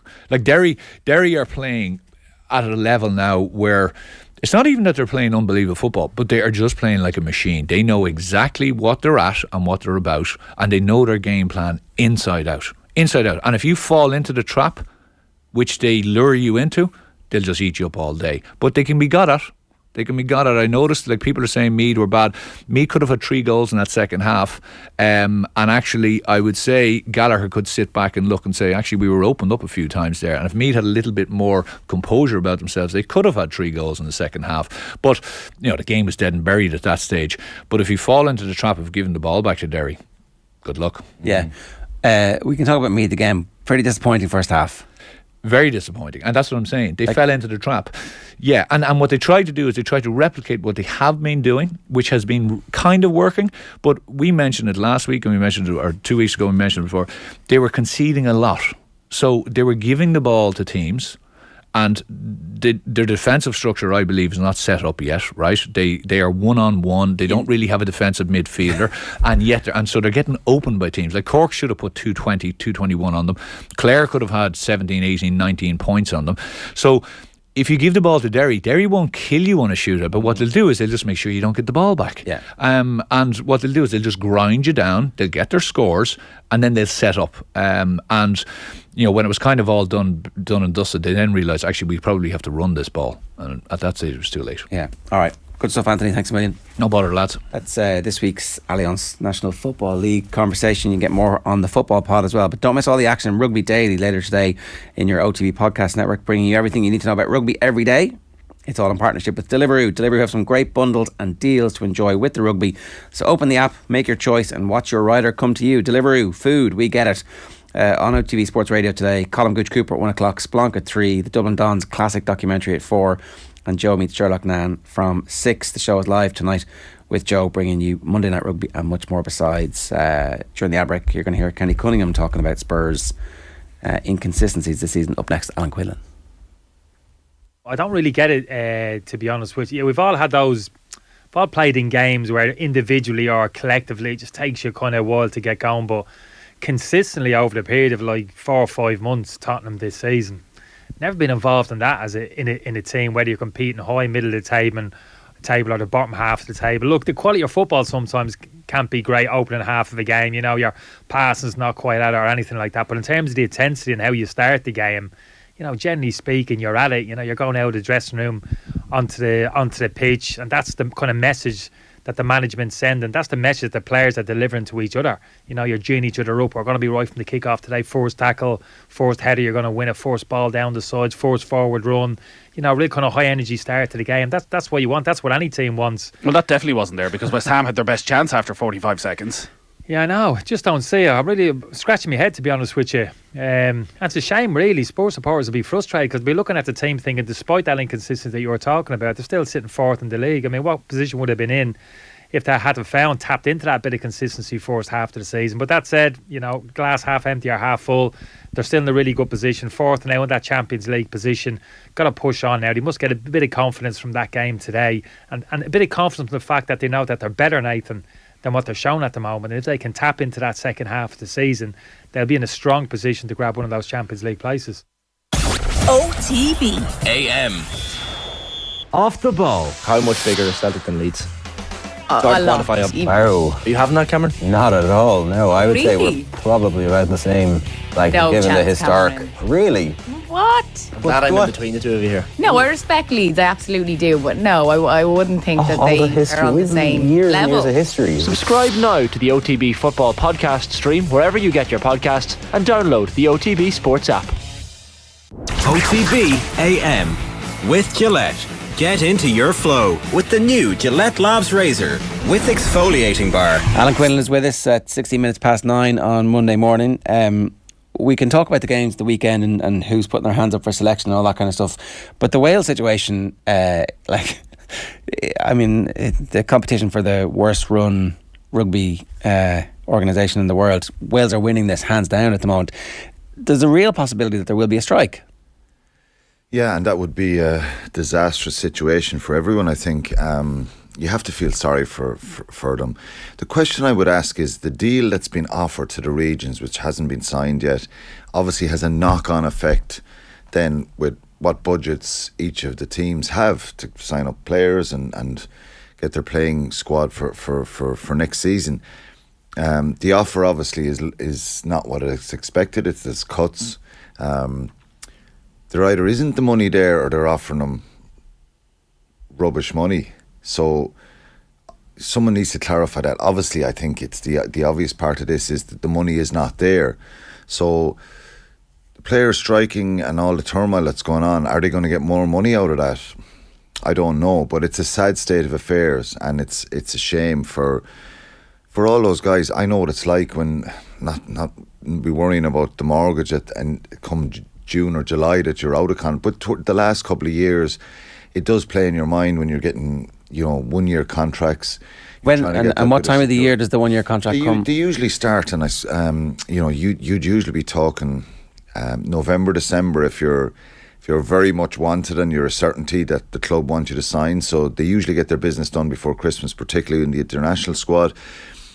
January, the end of January then is your cut-off point for provincial players or older players, and finalising the squad and stuff like that. But if you go into February, I think maybe my last year I might have went into February, it becomes worrying because I wanted to play on another year, and there was a few situations kind of impeding that, and a couple of options to leave and go somewhere else. So I was just on the uncertainty.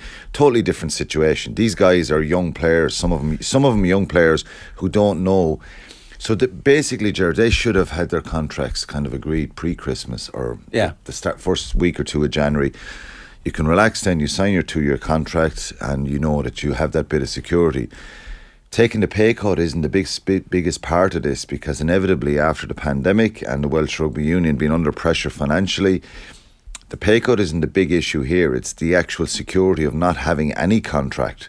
So it's very, very difficult for those players. And I can see, someone like Alan Wynne-Jones is 37 probably, is fairly financially okay. He would have done well out of the game. He would have been a top earner for a long time. He would have been, got the bonus of the international match fees, British and Irish Lines, tours, the payments from them, lots of sponsorship stuff. So, but I like the fact that he's not even Welsh captain at the moment, but he's out in the forefront fighting for these players and speaking on their behalf. And it's not just the international Welsh players, it's the players in Cardiff, in Scarlets, Ospreys, the Dragons. You look at the game Friday night, Munster v Ospreys, you couldn't but feel, even I was at the game at the start of the game, that meeting some of the Ospreys guys that I would have known, some of the coaches, you couldn't just feel the deflation before the game, not with the game that's ahead, but just the whole mood and feeling in Welsh rugby at the moment. Dragons on Sunday as well, or in Saturday night for Leinster. You just feel that it's a really tough place from at the moment, and it's a shambles. If the game doesn't go ahead, it's an absolutely catastrophe, because you're looking at all the revenue that the international in Cardiff generates at the weekend, what the Welsh Rugby Union would make out of it. But hopefully it'll be sorted out. The Alan Wynne-Jones thing's remarkable, isn't it? I think he has a law degree, which he's having to put to good use at the moment, but showing unbelievable leadership. This could be one of the things that, aside from his rugby career, if he helps resolve this situation, and he is clearly putting himself front and centre of the whole thing, he's going to be remembered for this as well, if he can resolve it. Yeah, but he's been a leader for Wales for such a long time. He's been captain on for so many years for Wales, and it doesn't surprise me. I played against him a good few times before I retired. I got to know him very well. He's that type of character. He's a real leader, and he wouldn't be thinking about himself here, about what kind of a contract he's getting, or if he's staying on or playing on. But I think it's important you have a voice there, and I'm sure they'll be trying to sit down and sort this out in the next few days. But it's sad to see it, because I've spoken a lot in the last few years. The Welsh regions, we want them strong, we want them competitive. I think the system here in Ireland is the envy of a lot of countries. The way the setup, the natural progression into the 4 provinces here worked really well when rugby went professional. Yeah. They're trying to emulate the same scenario with the Ospreys and Scarlets. The former Scarlet, they were Clonettley, they're Scarlets. The Dragons were Newport. The Ospreys were Neath and Swansea, who came together. So financially, I think the pandemic definitely has had an impact on their finances and their governance. But you think that this is going on a lot. This crops up every few years, and I don't know what the outcome. Do they get a loan off the IRB? From World Rugby, or do they get a financial institution to fund them more? But it's very difficult to ask certain players who are of the international standard to sign contracts and stay for massive reductions when they can go to France or England and get it's a short career, and rugby is much more physical. It's not like soccer in the Premiership where and they have that cap rule. It's very difficult. Yeah, they need to change. I think that's really important. The 60 cap rule would looks like they're talking about changing it. Yeah, I think it's on the table to reduce it to maybe 30 caps, which would be much more beneficial, and it'll allow players to go abroad. There may be a reduction in the number of regions from 4 down to 3. So I don't know. I think the deadline is Wednesday for the match at the weekend. But that would be a catastrophe if that game didn't go ahead. Yeah, it would screw up the whole championship, really. Yeah, there's 70 players when you think of it out of contract in Wales. 70, which is a lot. So they're all the players in the regions as well. So when I say I meet guys I played with at Ospreys are now coaching with the Ospreys on Friday night, and to say they're deflated, there's coaches under pressure here as well. And it's coming through in the performances. It is, yeah. How can you go out to a game like that? Munster hadn't a raft of internationals back from the Irish squad to say that was the reflection of the scoreline. Munster played really well, and their pace and tempo and everything was really good. And they probably win the game anyway, but I just think the mood in the Ospreys group, I think it would affect them, because some of those players are out of contract and they don't know. And they're probably the ones more worried, because the international players will probably get options. Yeah, it's the next tier down. If they get an injury, they're screwed, because absolutely there's no out for them. Yeah, so it's a really difficult, sad situation that hopefully gets resolved, and they find the finances and a common ground and a middle ground that they can agree a deal. Let's talk about Munster. The work rate impressed you. The fact that they're getting up fast. Again, difficult to read too much into a game where you win 58-3, but everybody's playing to a pattern. Everybody understands what their role is. They all seem to be working for each other, and the turnaround in their fortunes is clear to see. And it's evidence-based as well. So I think you go back to the end of the November, even go back to the South Africa game in Cork. I think they played 12 games including that up to the end of January, and they won 9 of those. They lost 3, 2 to Toulouse and 1 to Leinster, compared to the start of the season. So the thing I would have noticed the other night, being at the game, not commentating but just watching, was the work rate of players trying to get into shape when something else is happening on the left hand side. There's a far quicker movement in getting organised and being ready, and there's players working really hard, coming from one side of the field to the other to get into attack mode and be an option, even if you're not getting the ball. So they're much fitter. I think they know what they're doing more, and they're up to speed. So they're a very good side to watch now, which we couldn't have said that a few years ago. On occasions we saw it under Johan van Graan's era, but now they're a side that seem to be well organised, know what they're doing. A lot of the players are playing consistently well. Yeah.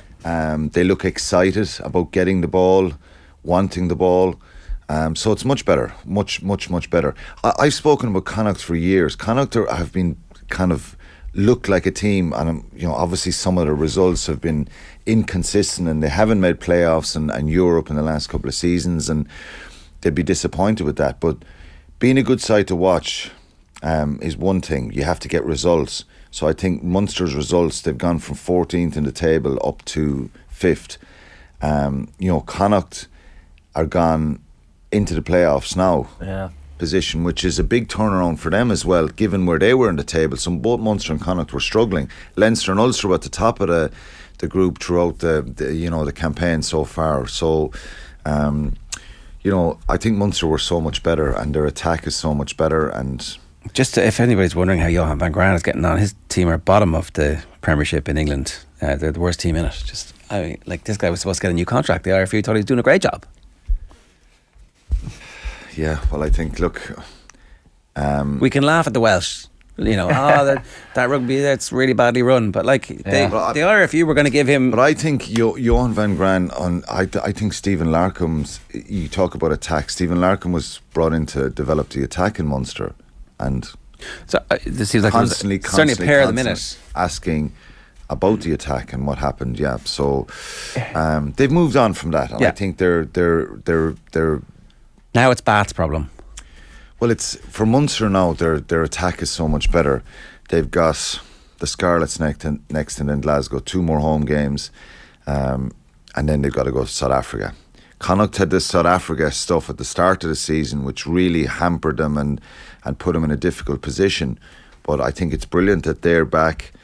They've played 14, won 7, lost 7. But I think if you look at Connacht's run of games, they're away to the Dragons next. They'll fancy their chances. Then they've got Edinburgh home. Benetton away is obviously going to be tricky because they'll have their internationals back, but it's a winnable game for Connacht. Then they've got Cardiff at home, and the last game is away in Glasgow, which is really difficult because... With the exception of Glasgow, they're all sides who are right beside them in the table. Yeah, and they're winnable games, you think. The Glasgow one is the one that's going to be really difficult. But I think there's the 4 of those. If Connacht win those 4 games, they could easily be in the playoffs and in Europe, which would be a massive turnaround. And great for recruitment if the recruitment's not finished. finished. There's a lot of changes going on there about within the coaching setup. There's some players leaving, more coming in as well, and a good number again. There's usually a big turnaround, and there seems to be again this year. So it'd be brilliant for them. I think it's the first time that we've... Do they need to just announce that we have the 4 Irish provinces in the top 8? Like, as I said, Leinster and Ulster have been right up there right at the start of the season. Whether it'll stay like that, I don't know. It's going to be really difficult still for Munster and Connacht to make playoffs and Europe. Yeah. Given that, it's a very congested kind of area there, right down from 3rd right to 10th there. It's pretty congested. Do Connacht just need to tell us what's happening with the coaching ticket and confirm everything and just get it? I think when they know, they'll probably tell us. I think it's very close. I think it's obviously coming. That's IRFU stuff, and David Nucifora as well is working with them. It's really important at this stage. I'm sure the decisions have been made. We're kind of heading towards the start of March. Yeah. Well, that whole point that you made about players want to know where they're going to be playing, you want the coach to know. I think a lot of this stuff is already done or close to being finalised, and we may hear something this week or next week. I don't know, but it's around that time that it needs to happen. But there's a fair bit of change going to happen there, and their game was crazy at the weekend against Zebra. They probably had to pull away twice in that game, but as I said, they've given themselves a real chance now by getting into 2-8 in the table. The difficulty is if someone like Cardiff don't make the top 8, they're head of their conference pool. Well, then only the top 7. They've got to go into Europe as well. So potentially Munster or Connacht would have to finish 7th. Yeah. 6th or 7th to be guaranteed. This is a bit like the European Nations League that time with Kilban explaining exactly what I mean.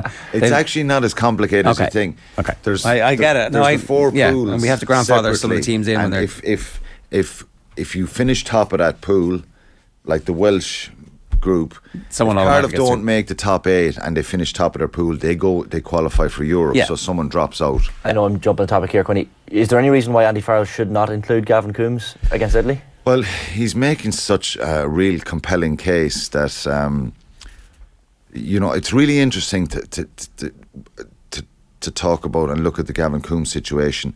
I think he's really benefited from being in the Irish squad again, watching players. You talk about pace, tempo, constant involvements. I think he's really, really been unbelievably consistent since that period in probably November, which was effectively only one game that he didn't play well, along with a lot of other guys against the New Zealand selection. Probably didn't come out of the blocks firing before that at the start of the season like a lot of his comrades in Munster, but the consistency and performances and the ability for him to, even in really tough games where they've been under pressure, I think he's having a lot of big moments without the ball as well, making a lot of impact tackles. Obviously scoring 3 tries the other night again, but I just think his involvements have become more regular throughout the game, and I'm sure that's part of... So do you put him on the bench? Looks like played it the weekend. Well, when you're being released back, it's a sign that you're not on the 23. But John Cooney may be preferred at international level for Farrell. Who did you say? Sorry. No, sorry, John Cooney. No, sorry. I was getting confused there. Yeah. What was the name? Jack Conan. Sorry, Conan at number 8. Yeah, but look, you would indicate that he's not been released back. Rory O'Connor made a very good point in the Independent of the weekend. He's talking about the fact that this is the 4th year in a row that Ireland have been drawn against Italy in the third round of fixtures, which means in terms of rotating players, you're not in the first group of 2 games or the last group of 2 games. So if you don't pick someone against Italy, you're 4 weeks without a match, which is a fair point and one I hadn't thought of. Yeah. I think we had that conversation last week. I get it, but at the same time, you know, the periodization is perfect for these players. They knew that in advance, and they could have released players back to play a game, so you get 2 games in a row, if that's what they decided. But it feels like he's going to pick the absolute strongest available team, and that there are going to be minimal changes this week. I don't know. It seems like that. I think Gavin Coombs' performance the other night would certainly have. They would have taken note of that. They'll obviously he'll get feedback on that from the Irish selectors as well. Would have went back into camp yesterday. Maybe he will be involved on the bench. I don't know. But then, even if they were thinking about that, would they release Jack Conan back as well to play a full game? So maybe it's not going to happen. It may not happen and this is a tough thing probably for people to hear and I'm a big fan of Gavin Coombs as well. It may not happen for Gavin Coombs till post World Cup. Yeah. That he goes on that run of even being in the team. There's 5 or 6 players in that kind of category at the moment. Do you think? Yeah, like being in the team and part of the next generation. Frisch. Even though, well, I said on Friday talking to Adrian, I said, they're talking about the depth and Johnny, Gary Ringrose, there's no like for like. And then I was like, Jesus, I forgot Anton Frisch because I'm not that familiar. He only started his first game again for Munster against South Africa. But he is someone who has a lot of similarities to Gary Ringrose. He's very physical, he's quick, great footwork, even the physique is similar. He's a really, really exciting player, and France are trying to claw him back for the last few months because they probably see that they missed an opportunity with this guy. And I think he's been brilliant. He's been really brilliant and really exciting player, and one with a future in a green shirt. He says he's committed and he wants to stay. Graham Rowntree was asked about it the other night, but I think he's a really exciting player as well. Last question, do you want to see Ireland's strongest team, or would you prefer to see a little bit of mix and match? I wouldn't be see a lot of mix and match, no, because I'd like to see a couple of changes, maybe 2 or 3, but then you're 6 months out from the World Cup really, and I think he's done a lot of changing and chopping and changing in the last couple of years, and capped over 30 players, Andy Farrell. So the preparation has been pretty good. It depends. Like, I think Gavin Coombs would have come into the conversation after last night, but I don't think the right thing to do is change a lot of players here. You cannot take this Italian side lightly. And I think they could come unstuck and really do damage to themselves. And again, you're giving some players won't play for 4 weeks if they're not involved. So I wouldn't be in favour of big changes here. I'd be in favour of respecting Italy and putting out a strong squad. Okay. All right. Strong as possible. We'll know the team by the time you're back with us on Friday. Thanks a million, Alan, for joining us this morning. It's 9:36. OTB AM brought to you live each morning by Gillette Labs for an effortless finish to your day. On tomorrow's show, Will O'Callaghan's hurling power rankings, Ulster's Jeff Tumaga Allen, and plenty more besides. Right now you're going to hear an extract from the Sunday paper review with the Irish Independent's Cian Tracy and the Examiner's Brendan O'Brien. Thanks for joining us. See you tomorrow. Very happy to say Cian Tracy of the Irish Independent here in studio, as is Brendan O'Brien of the Irish Examiner. You're both very welcome, fellas. Thanks for coming in. Cheers, Joe. Thank you. We were making the point on the sports sections. There's not, akin to last week after France-Ireland, there's not a standout, we must start with X or Y story really across the pages today? Yeah, like it's usually when you're coming in here, Joe, there is one big story that you want to get stuck into. Even, in terms of the rugby, it's obviously a break week in the Six Nations, and I think that's probably reflected across the coverage. Italy is obviously coming next week. It's always the little bit of a harder sell, but there is still plenty of, I think, bits and pieces without there being a kind of a standout story, I think, Brent. Yeah, nice diverse range of pieces. Women's Chinese football, GAA presidency, bit of rugger. So yeah, there's a bit of something for everybody, but like Ian says, there wouldn't be a piece you'd be WhatsApping your friends saying, you got to read this morning, this is head and shoulders. Jarlath Burns on the front pages, I suppose, as good a place to start as any. So he is the new GAA president at the second time of running. He, in Colm Keys's piece, for instance, on the front page of the Sunday Independent, he has said that in the event of a border poll in Irish unity, it would be incumbent on all civic organisations to take a position on it. I don't know if that's necessarily true, actually. I don't know if the Scouts or Neighbourhood Watch need to take a position, but certainly the GAA, given their history, you suspect will take a position. He says in the climate where there would be a border poll called, it would be incumbent on all civic organisations to take a position, and it wouldn't be a shock therapy to anybody to hear that the GAA, which have always ignored partition very honourably, would want to see a united Ireland. That is my dream, and it's not a subversive dream to have. It's a very valid perspective, particularly in the context of Brexit, but we would have to do it very responsibly. And to be fair to him, I think when you listen to him speak about his respect for all persuasions up north, I think he means that very sincerely. He talked about a few other issues that didn't make headlines in the same way. For instance, something like Casement Park. That project, the costs have soared, as they have with building everywhere, I think. So it's gone up from 80 million to maybe 120, 140 sterling. He says the GAA still should stick to the £15 million help they had put in place, a limit. He said it's more than enough. If we spend on that, it means we have to take away from elsewhere. And then there's a couple of nice feature pieces. The one in the Mail was quite good and gave a good sense of his background, and he was going to very much miss being a principal, for instance. Yeah, I have to say I'm quite disturbed to see a man of Jarlath's vintage has become GAA president. He's the first GAA president I remember from the field of play.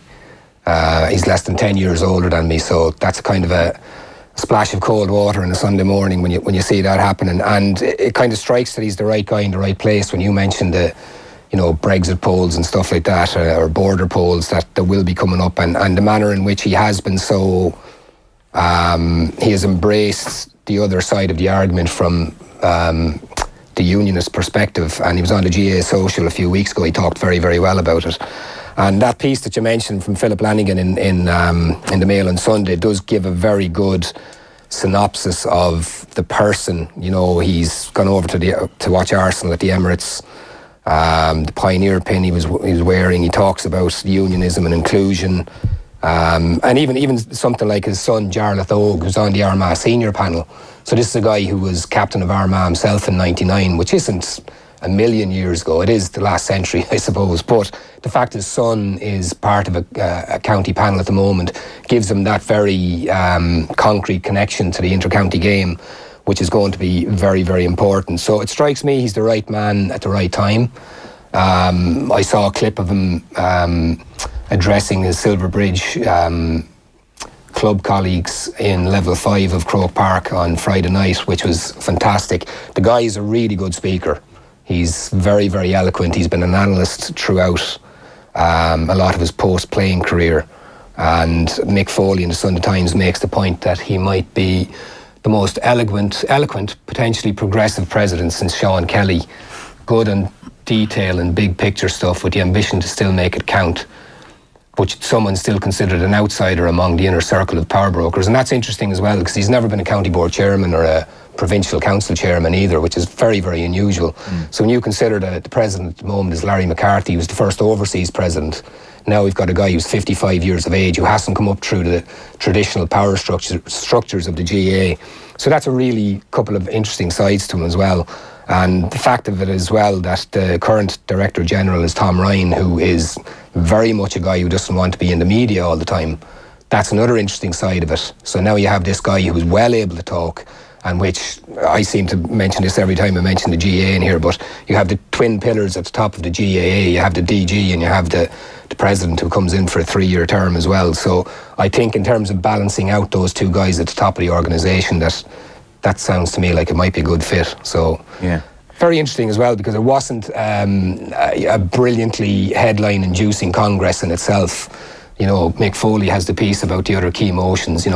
Kerry to be admitted to the Munster Senior Hurling if they win the Joe McDonagh. Stuff about the underage grades. All penalties doubled for team officials guilty of infractions at juvenile games. So meat and potatoes stuff. Yeah. The Jarlath Burns is the stuff that stands out really.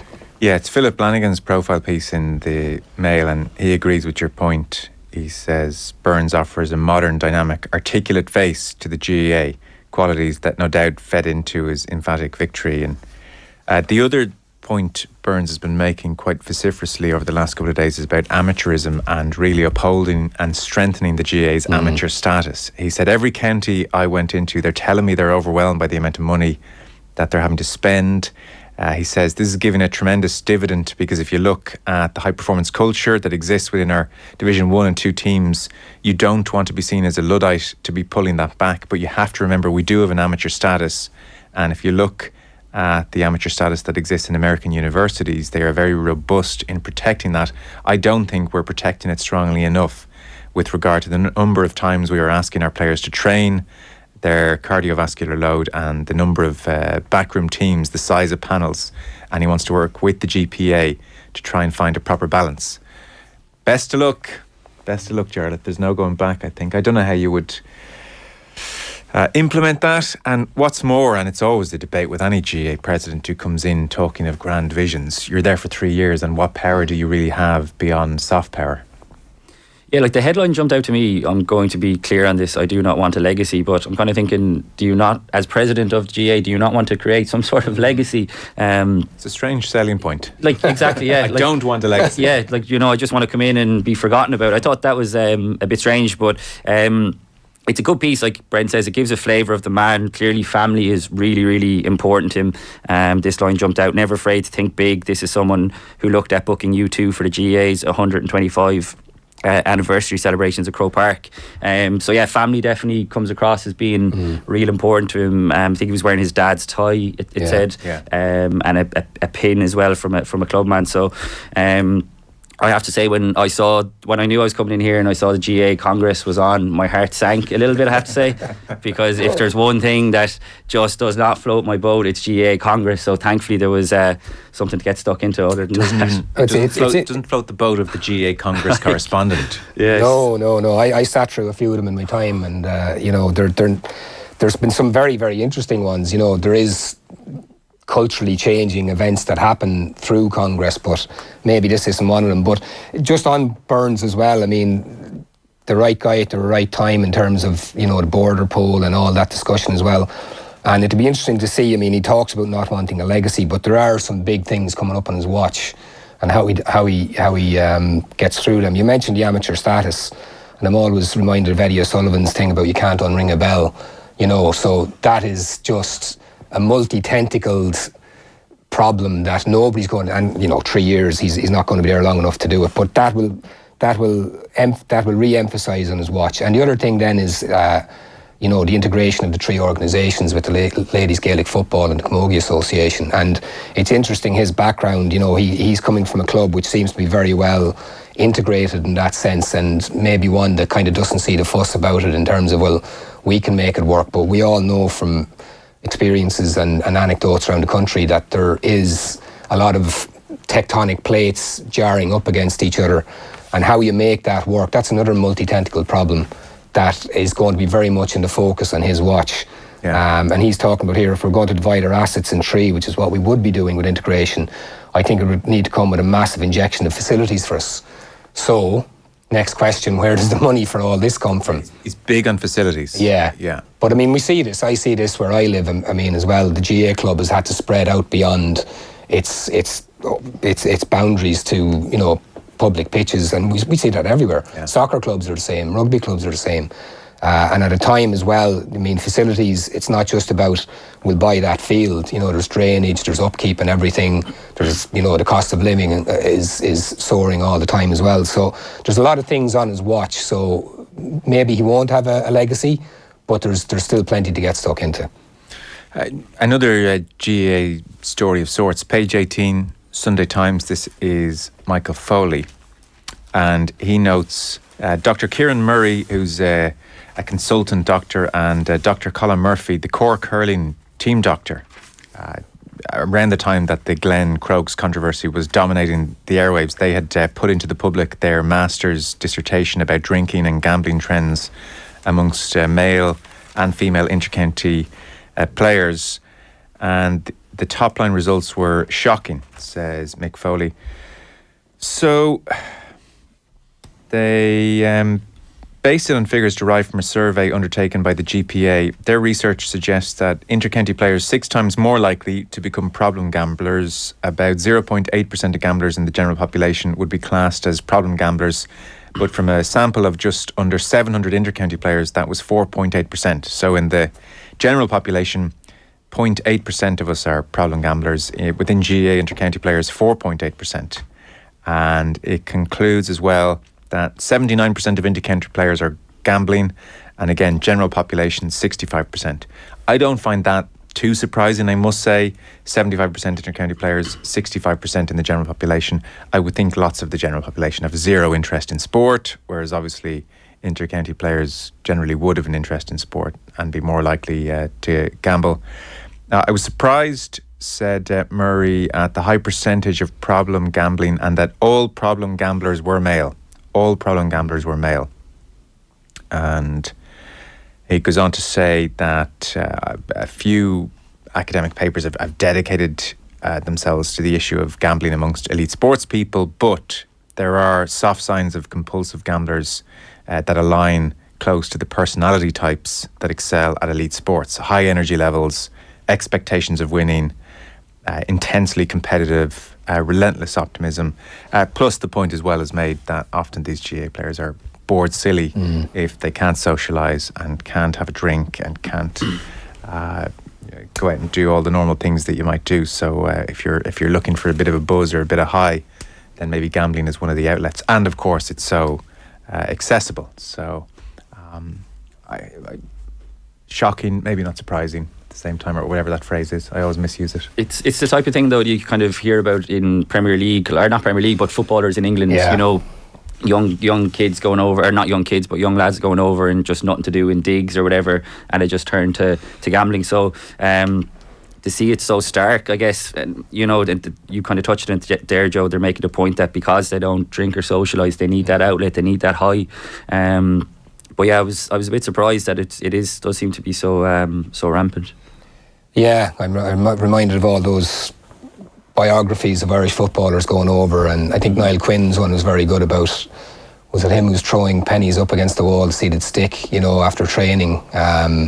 You know, you hear about it all the time. Snooker halls were a great time killer for footballers down the years, but we don't have snooker halls anymore, or very few of them.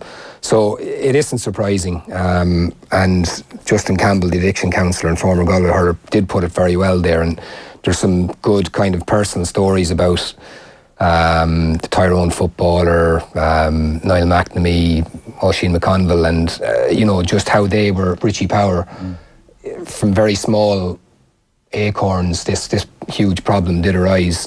You know, it's interesting as well, I hadn't known too much about the detail of the gambling regulation bill that Mick Foley mentions here as well, like, and it has been stuck in the stalls, as he says, for a number of years. So gambling advertising between 5:30 a.m. and 9:30 p.m. to be stopped, to stop credit card gambling, I didn't know that, and build a social impact fund for research and treatment financed by a levy on the industry's turnover. And they all seem like very obvious things to do, you know, to start addressing the problem. I didn't know either that betting firms had finally stopped taking bets on underage matches in 2016.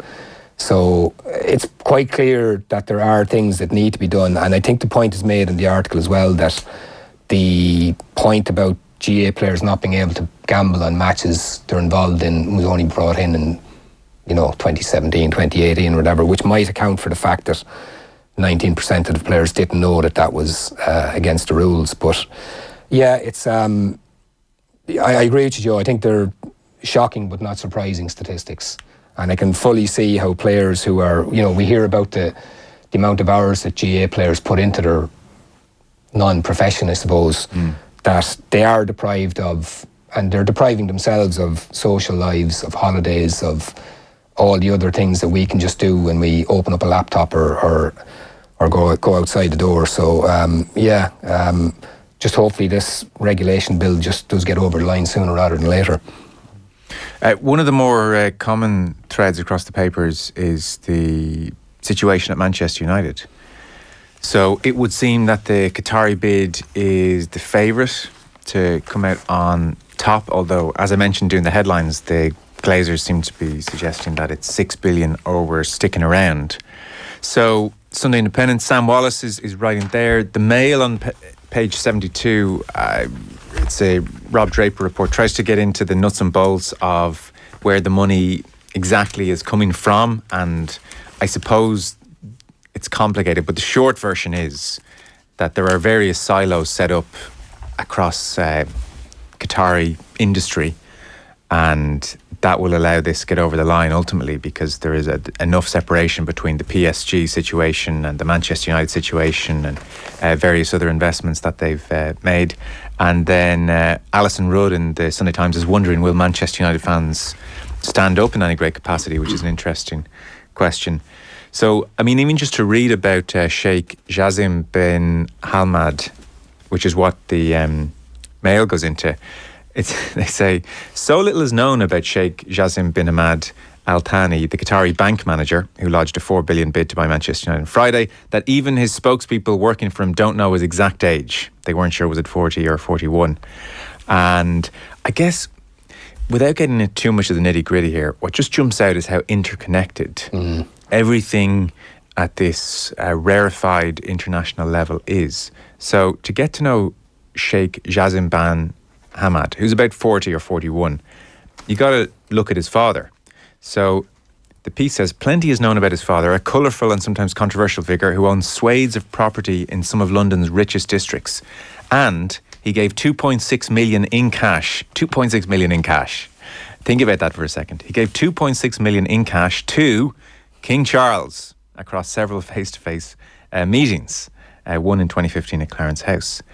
And that money, should be stressed, did end up in the charity that Prince Charles, or King Charles now, runs. But this guy's father was nicknamed the man who bought London. He was formerly head of Qatar's Sovereign Wealth Fund, which, you know, I mean, the property portfolio. This Qatari Sovereign Wealth Fund owns the Shard, it owns Harrods, it owns the Intercontinental London Park Lane Hotel, it owns the London 2012 Olympic Village, just owns the whole village. And by 2013, it was estimated that QIA, the Qatari Investment Wealth Fund, had invested 20 billion in the UK alone. So it seems that the son, Sheikh Jassim, one of 15 children that the father had with his two wives, born in 1982, apparently a big Manchester United fan, and, English educated, graduated from the Royal Military Academy at Sandhurst by 2005, and then at 23 he's appointed to chairman of the QIB, which is one of Qatar's leading banks, and from there things have flourished. So any question mark over whether or not this bid will go through because of the PSG link, I mean, the piece makes the point, if Bayern Munich, for instance, wanted to complain, their first port of call would be the European Clubs Association, which is chaired by Nasser Al Khalifa, president of PSG, chairman of the Qatar Sports Investment, and a member of that same bank and UEFA's executive committee. And also UEFA has set a precedent in Leipzig and Red Bull Salzburg as well. One other point the piece makes, Manchester City Council and the UK government are going to push for a regeneration project similar to the one that Abu Dhabi have carried out at Manchester City's ground. So that's the Mail piece. And it's got a graphic with the various photos of all the different people and their various connections. So there's enough separation, but also not a huge amount of separation either, is the point this piece makes. And the headline is, make no mistake, this is Qatari state bid in all but name. So this is a Qatari state bid in all but name. I suspect every listener will be saying, tell me something I don't know. There's a great line. The first thing to say about this is when you read all this, I kind of not avoided reading all about this, but it was kind of depressing me during the week, and I just kind of said, all this stuff again. But sitting down to do the paper review today forces you into it. You look at it, and the overriding factor is this is happening. We can say, this is terrible, this isn't right, this is whatever. Alison Rudd, as you said, makes the point about will United fans make a stand over it. Whether they do or not, I don't think they would. Why would it be any different to Newcastle United fans in that sense? This is happening. There's a great quote in Jonathan Northcroft's piece in the Sunday Times. So there's a feeling that what happens on the pitch speaks the loudest. During the World Cup, the head of the Asian Confederation was a man called Sheikh Salman Al Khalifa, a member of Bahrain's ruling family, who rebuked those criticising Qatar's hosting of the event with an Arab proverb: the dogs bark, but the caravan moves on. And that's it in a nutshell. That is like 6-8 pages of analysis into this whole issue in one Arab proverb. This is happening, lads. And you put it very well, Joe. All the investment in London, in property, in businesses, this is going on for years and years and years. This is embedded. And we're just noticing it now because it's in the sports pages, and this is something that now affects us. I mean, how embedded this all is. I mean, buying up places like Harrods. There's a piece in the Mail's portrayal of it, of Jassim's personal fortune. He's also known, one thing we do know about him is his career is in graduating from the Royal Military Academy at Sandhurst in 2005. These guys are as high up in the British food chain as is possible. You mentioned then the influence that people have in like European football, whether it's in the big clubs or the big power bodies or whatever.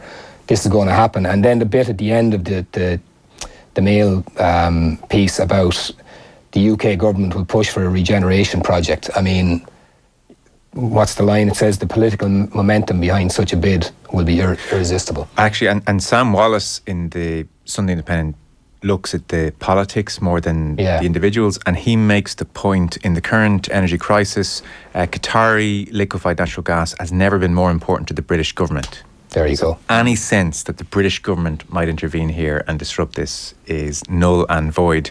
And he argues as well that this is different to Newcastle, that with Saudi it really is about sports washing and distracting from various aspects of that state. He says with Qatar it's less about sports washing. He says it's more about having soft power in the world, because Qatar is a vulnerable, tiny flat Gulf peninsula trapped between the two great bullies of the region, Saudi and Iran. It's the size of Yorkshire, one of the wealthiest nations in the world though, and it's determined to make itself. OTB AM with Gillette. Get into your flow with the new Gillette Labs Razor with exfoliating bar.